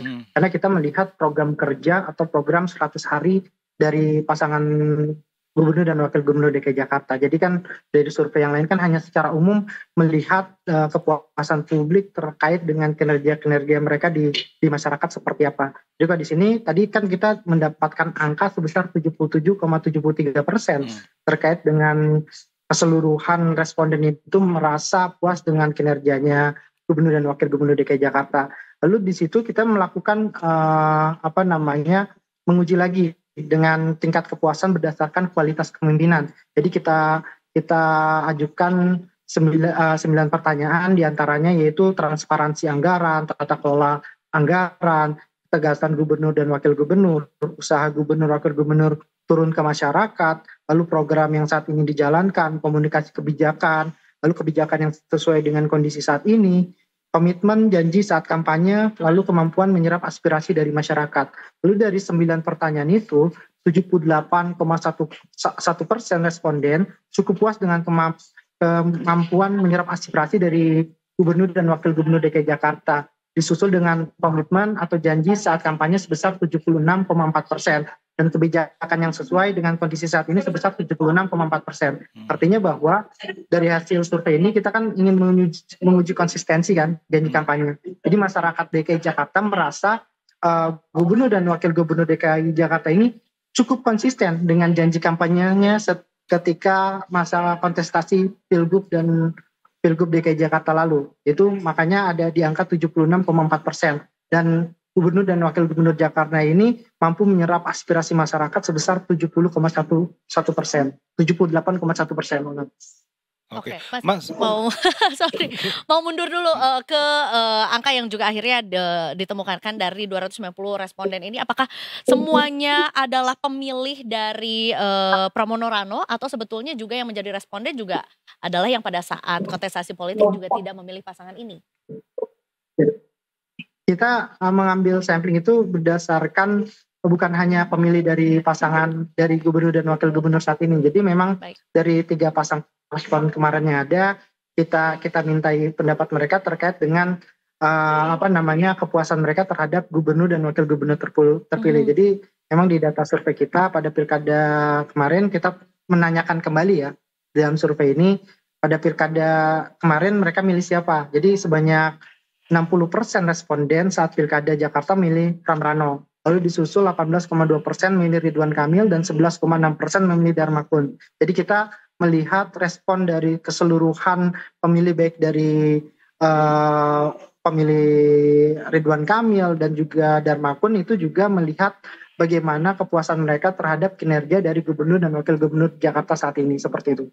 Mas, untuk 40 program quick win yang dicanangkan Pramono dan Rano ini apa saja menjadi favorit masyarakat, Mas, atau yang memuaskan masyarakat begitu, Mas, di 100 hari pertama ini? Yang paling tinggi gitu angkanya. Iya, yang paling tinggi angkanya, Mas. Ya, jadi kalau dari kepuasan program quick win ini yang paling dilihat puasannya paling tinggi itu sebanyak 92,61%. Responden merasa puas dengan program pemutakhiran data Kartu Jakarta Pintar dan Kartu Jakarta Mahasiswa Unggul, seperti itu. Lalu kepuasan berikutnya, tingkat kepuasan terendah itu ada pengendalian inflasi pangan menjelang Idul Fitri dengan 73% responden menyatakan puas. Jadi yang paling rendah itu di angka 73%, tapi di angka rata-rata itu di atas 70%. Jadi masyarakat Jakarta merasa puas dengan 40 program quick win yang dicanangkan atau yang direalisasikan selama 100 hari kepemimpinan dari gubernur dan wakil gubernur DKI Jakarta. Oke, berarti yang paling tinggi adalah berarti kategorinya pendidikan gitu KJP ya. Walaupun itu. sebetulnya yang paling rendah juga masih dalam kategori puas gitu ya. Iya. Kalau misalkan dilihat dari data survei, kenapa pemutakhiran data Kartu Jakarta Pintar ini cukup besar? Kalau kita lihat kan selama kampanye kemarin pasangan gubernur dari Pak Pramono Anung dan juga Bang Dul ini mereka kan selalu menggaungkan, mengamplifikasi tentang Kartu Jakarta Pintar, jadi tentang pendidikan dan lain sebagainya, sehingga ketika mereka menjabat sebagai gubernur dan wakil gubernur Jakarta terpilih, mereka merealisasikan ini dengan melakukan pemutakhiran data Kartu Jakarta Pintar dengan kemarin juga dengan amplifikasi media yang cukup baik ya, baik di media massa maupun di media sosial tentang pemberian KJP ini, Kartu Jakarta Pintar, yang tadinya diberikan 6 bulan sekali atau 3 bulan sekali, sekarang diberikan setiap bulan. Jadi itu yang dirasakan masyarakat DKI Jakarta puas, sehingga angkanya didapatkan 92,61%.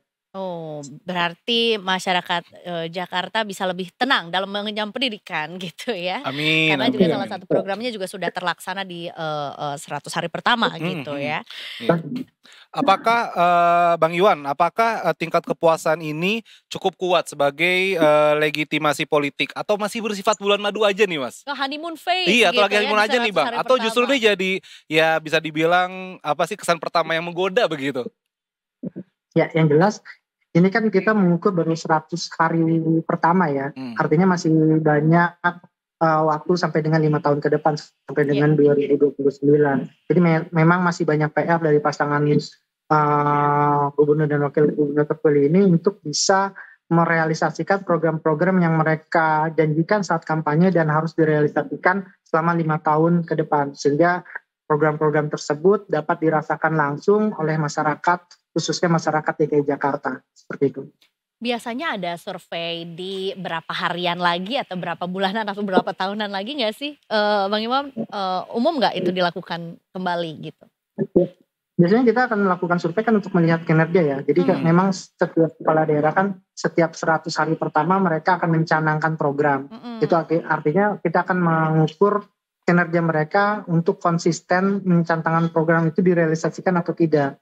Lalu mungkin di 1 tahun pertama juga nanti kita akan mengukur sampai dengan di akhir masa kepemimpinan dari eksekutif baik itu tingkat provinsi, kota, kabupaten, bagaimana mereka mengeksekusi program-program yang mereka janjikan saat kampanye dan ketika terpilih selama 5 tahun menjadi eksekutif di pemerintahan seperti itu.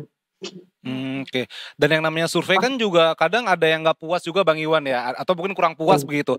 Apa aja nih hal-hal yang membuat para sampel-sampel ini para responden yang kurang puas begitu Bang? Ada nggak yang menjadi catatan?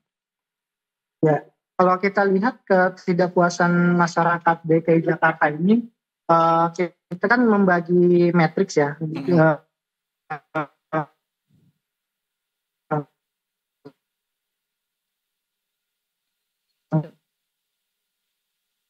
Bang Iwan, mohon maaf ini putus-putus, boleh diulangi mungkin Bang Iwan? Tadi sempat ada putus-putus sedikit. Kalau kita lihat kan untuk program ini kita ngelihat dari data yang kita bagi ya, kita membuat metrik untuk melihat kognisi pengetahuan masyarakat terkait dengan program yang dicanangkan, tapi program Quick Win. Lalu kita lihat juga tingkat kepuasan antar program, lalu kita bagi atas 4 kuadran. Di mana ada kuadran pertama kepuasan rendah, jadi masyarakat rendah untuk kepuasannya untuk program 40 program Quick Win tersebut. Lalu tingkat kognisi atau pengetahuan masyarakat terkait program tersebut tinggi. Misalkan seperti security CCTV. Jadi masyarakat merasa belum puas dengan keberadaan CCTV. Tapi pengetahuan mereka secara amplifikasi di media massa dan media sosial ini tinggi. Mereka tahu tentang program tersebut. Lalu Taman Kota 24 jam. Ini masih kepuasannya masih cukup rendah untuk program 40 hari Quick Wins. Lalu juga ada JIS sebagai home base Persija. Mungkin masyarakat DKI misalkan seperti yang JIS sebagai home base Persija ini mereka merasa belum puas karena kemarin Persija belum bisa memenangkan liga kemarin seperti itu. Luar biasa ya, bahwa sebetulnya juga para responden yang merupakan wargi DKI gitu ya, sebetulnya juga udah sangat aware nih gitu ya dengan 40 program yang juga dicanangkan dan satu persatu direalisasikan juga oleh pasangan gubernur dan wakil gubernur juga gitu ya. Kemudian sebetulnya apakah sebetulnya udah ada review nih mengenai program-program yang tingkat awareness-nya masih belum cukup nih, kayak mungkin wargi DKI masih belum aware bahwa sebetulnya ini juga masuk ke dalam salah satu program yang dijanjikan juga oleh Pramono Rano. Kayak air bersih misalnya, itu juga tuh masuk. Kalau kita lihat ya dari data yang kita ambil dari responden, jadi di sini kita bisa lihat bahwa tingkat kognisi itu kan awareness ya, tadi kita pengetahuan publik terhadap program tersebut. Jadi kalau kita bandingkan antara kognisi dengan kepuasan publik, secara kognisi masyarakat ini belum mengetahui secara penuh. Kita lihat misalkan di angka tertinggi ya, program paling diketahui adalah pemutahiran KJP, Kartu Jakarta Pintar. Ini masyarakat pengetahuan publiknya, kognisinya itu hanya sebesar 45%. Lalu mengetahui program langsung masalah CCTV, itu masyarakat hanya mengetahui 39,38%. Jadi masih di angka di bawah 50%. Sedangkan tingkat kepuasan itu sudah menembus angka 90% ke atas seperti itu Mbak Mas. Oke, berarti kalau sejauh ini Bang Iwan, sejauh mana media berpengaruh terhadap tingkat kepercayaan publik atas kinerja Pramono dan Rano nih Bang?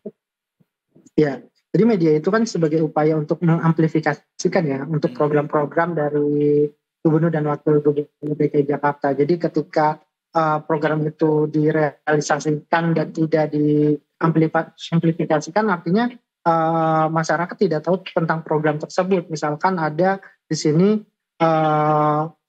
kepuasannya misalkan kepuasannya rendah, langsung kognisinya rendah, mesti kantin sehat dan lain sebagainya. Artinya secara amplifikasi untuk bisa menyampaikan komunikasi kepada masyarakat ini masih kurang rendah, sehingga bagaimana dari Pemprov DKI Jakarta ini melakukan evaluasi komunikasi politik kepada masyarakat sehingga program-program ini dapat diketahui oleh masyarakat sehingga mereka bisa merasa puas dengan program yang direalisasikan dan dicanangkan oleh Gubernur dan Wakil Gubernur DKI Jakarta.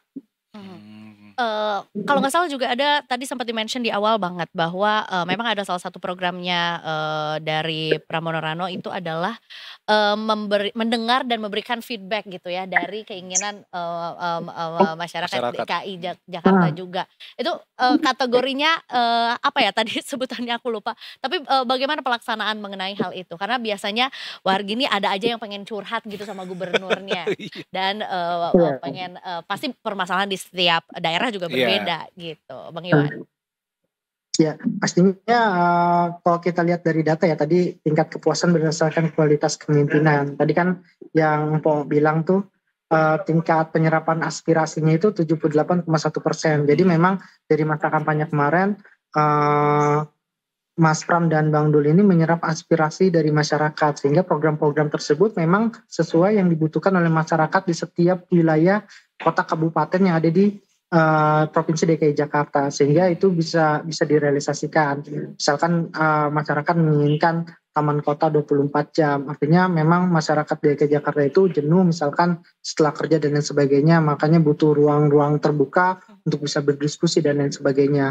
Lalu KJP dan lain sebagainya. Jadi itu memang berdasarkan aspirasi atau menyerap aspirasi dari masyarakat melalui baik tadinya lewat kontestasi ketika kampanye kemarin dan juga ketika setelah terpilih menjadi gubernur dan wakil gubernur DKI Jakarta. Ketika ada permasalahan-permasalahan kita lihat misalkan secara amplifikasi di media massa itu langsung diselesaikan, misalkan seperti permasalahan Bank DKI dan lain sebagainya itu langsung diselesaikan secara cepat oleh gubernur dan wakil gubernur DKI Jakarta.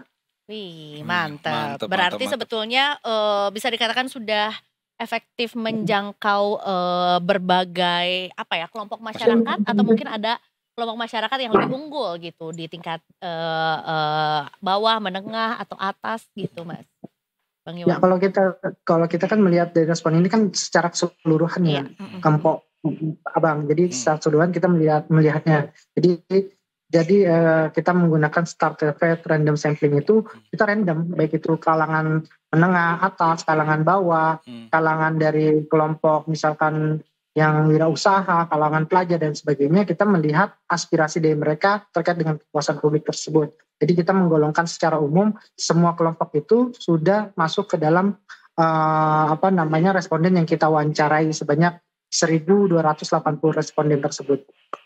Oke. Berarti kalau dari etikal politik Bang Iwan, apakah sudah terlihat efektivitas pembagian antara peran gubernur gitu Mas Pram dan juga wakil gubernur Bang Dul gitu?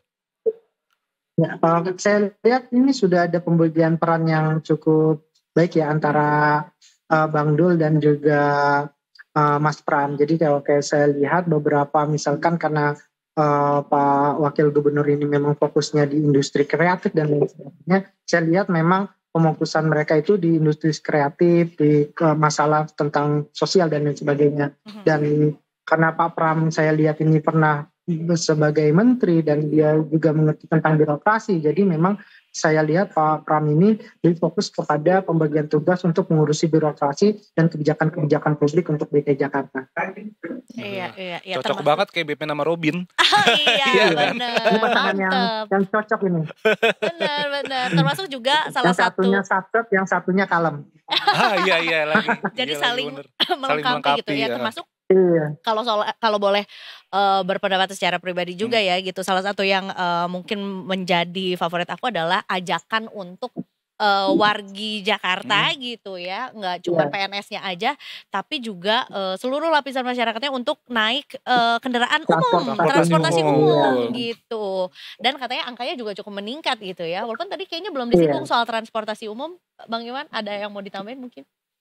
Ya, mungkin untuk transportasi umum kita lihat ini angkanya sudah itu ya. Memang itu untuk mengurangi emisi gas karbon di Jakarta ya, karena Jakarta selain nantinya akan menjadi, dia masih tetap sebagai ibu kota, dia akan menjadi kota global yang ramah lingkungan juga, sehingga memang program untuk untuk menggunakan transportasi umum kenapa diterapkan pada hari Rabu, lalu hanya sekarang masih untuk ASN DKI Jakarta, itu supaya masyarakat di DKI Jakarta juga ikut andil untuk bisa menggunakan transportasi umum, sehingga Jakarta sebagai ibu kota negara Indonesia, lalu Jakarta juga bisa menjadi kota yang ramah terhadap lingkungan, seperti itu. Kita wujudkan bersama. Amin, dengan hobi naik transportasi umum ya. Terakhir Bang Iwan, terakhir nih Bang, dengan besarnya tingkat kepuasan ini, apakah mungkin menjadi modal elektoral di periode berikutnya nih Bang? Ini ada politik pertanyaannya nih. Gak apa-lah, mumpung ada ahli politik lah. Ya, ini pertama bisa jadi modal, bisa jadi bisa jadi modal politik mungkin di 2029. Tapi menurut saya ini masih terlalu prematur ya, karena masih 100 hari pertama, baru dilantik selama 100 hari lebih, 3 bulan lebih ya. Jadi politik itu kan dinamis, detik per detik itu selalu ada perubahan. Jadi saya rasa masih terlalu jauh ya untuk bicara ini menjadi modal politik ke depan. Tapi artinya apa yang dilakukan oleh Gubernur dan Wakil Gubernur DKI Jakarta, Mas Pram dan Bang Dul, untuk bisa merealisasikan program-program janji kampanyenya ini menjadi sesuatu yang baik secara komunikasi politik. Jadi kita melihat bahwa kepuasan masyarakat DKI Jakarta ini cukup puas dengan apa yang dijanjikan ketika mereka berkampanye dalam kontestasi gubernur di 2024 yang lalu. Seperti itu. Bisa jadi ini modal kampanye, tapi kita lihat lagi bahwa politik dinamis, detik per detiknya bisa berubah, day by day-nya bisa berubah juga. Seperti itu, Mpok Abang. Bang Iwan luar biasa, terima kasih banyak. Dan tentunya juga ini bisa jadi bahan bakar gitu ya untuk gubernur kita juga. Untuk bersama-sama sih sebetulnya, nggak cuma gubernur aja kuncinya, tapi juga sama wargi Jakartanya masyarakat Jakarta juga, untuk bisa mewujudkan gitu ya kota yang lebih ramah lingkungan, kota yang aman, nyaman gitu ya, peduli soal pendidikan dan juga lainnya juga. Tapi semangat terus juga Bang Iwan, terima kasih banyak juga sudah melaporkan juga hari ini. Terima kasih Bang Iwan. Assalamualaikum. Waalaikumsalam. Lupa. Kali ini abang begini. Lupa. Saya bukan Abnon. Saya Abon. Abon ya kan. Abon sapi lagi. Alias daging sapi digebukin tuh ya. Tapi sekali lagi selamat bertugas ya, walaupun udah 100 hari juga bertugas. Ya, tetaplah kita menantikan supaya Jakarta nih yang namanya macet, banjir ya kan, itu bisa pelan-pelan. Nah, walaupun mungkin susah sih, tapi pelan-pelan udah mulai terurai, udah mulai ini diselesaikan. Iya ya, ditanggulangi lah. Termasuk juga warga Jakartanya juga semakin semangat, karena kita juga jadinya harus gotong royong gitu ya, mengurangi kemacetan, yang berarti artinya makin banyak yang pakai transportasi umum. Iya, murah gitu kok. Ya kan? Murah. Apalagi kalau ada bonus-bonus hari. Kayak misalnya nih, Hari Kartini yang cewek gratis. Kemarin juga 22 Juni tuh RP 1 kan, cuma satu perak. Hari transportasi dunia gratis lagi, 1 perak lagi gitu. Mungkin nanti Pemprov bisa tuh buat setiap hari Kamis cuman berapa perak gitu kan. Atau enggak gini, misalnya yang hari Jumat pakai batik gratis. Wah, bisa tuh. Yang hari Senin pakai baju merah sama putih gratis. Gitu. Yang ganteng pakai kode, pakai ini ya, kayak dress code ya. Kayak masuk ke undangan. Tapi itu nambah-nambahin kerjaan itu gak sih yang jagain itu busway-nya? Rapi amat mau kemana Bang? Gitu. Kayak berarti gue harus nyortir nih, yang baju merah ya sini nih, gratis nih baju merah. Ini merah batang gak masuk ya, ini harus merah darah nih. Iya lagi bener. Masukkan aja biar Mas seru. Pram, Bang Dul, biar seru gitu kan. Kita kan juga bisa hemat Bang, ya kan. Ya udah, itu menjadi satu penutup yang manis juga rasa-rasanya ya di Detik Sore edisi hari ini ya. Masih hari Selasa, besok masih ketemu. Rabu Kamis masih kita siaran lagi Detikers. Waktunya Eiza Bang Fira untuk pamit. Ayo Farhan cabut, karena kru yang bertugas juga pamit juga di Tikers. Mohon maaf kalau ada salah kata. Kita besok ketemu lagi di jam, waktu, dan tempat yang sama. Cuma di Detik Sore. Enggak cuma hore-hore. Itu dia. Dutek dung. See you tomorrow.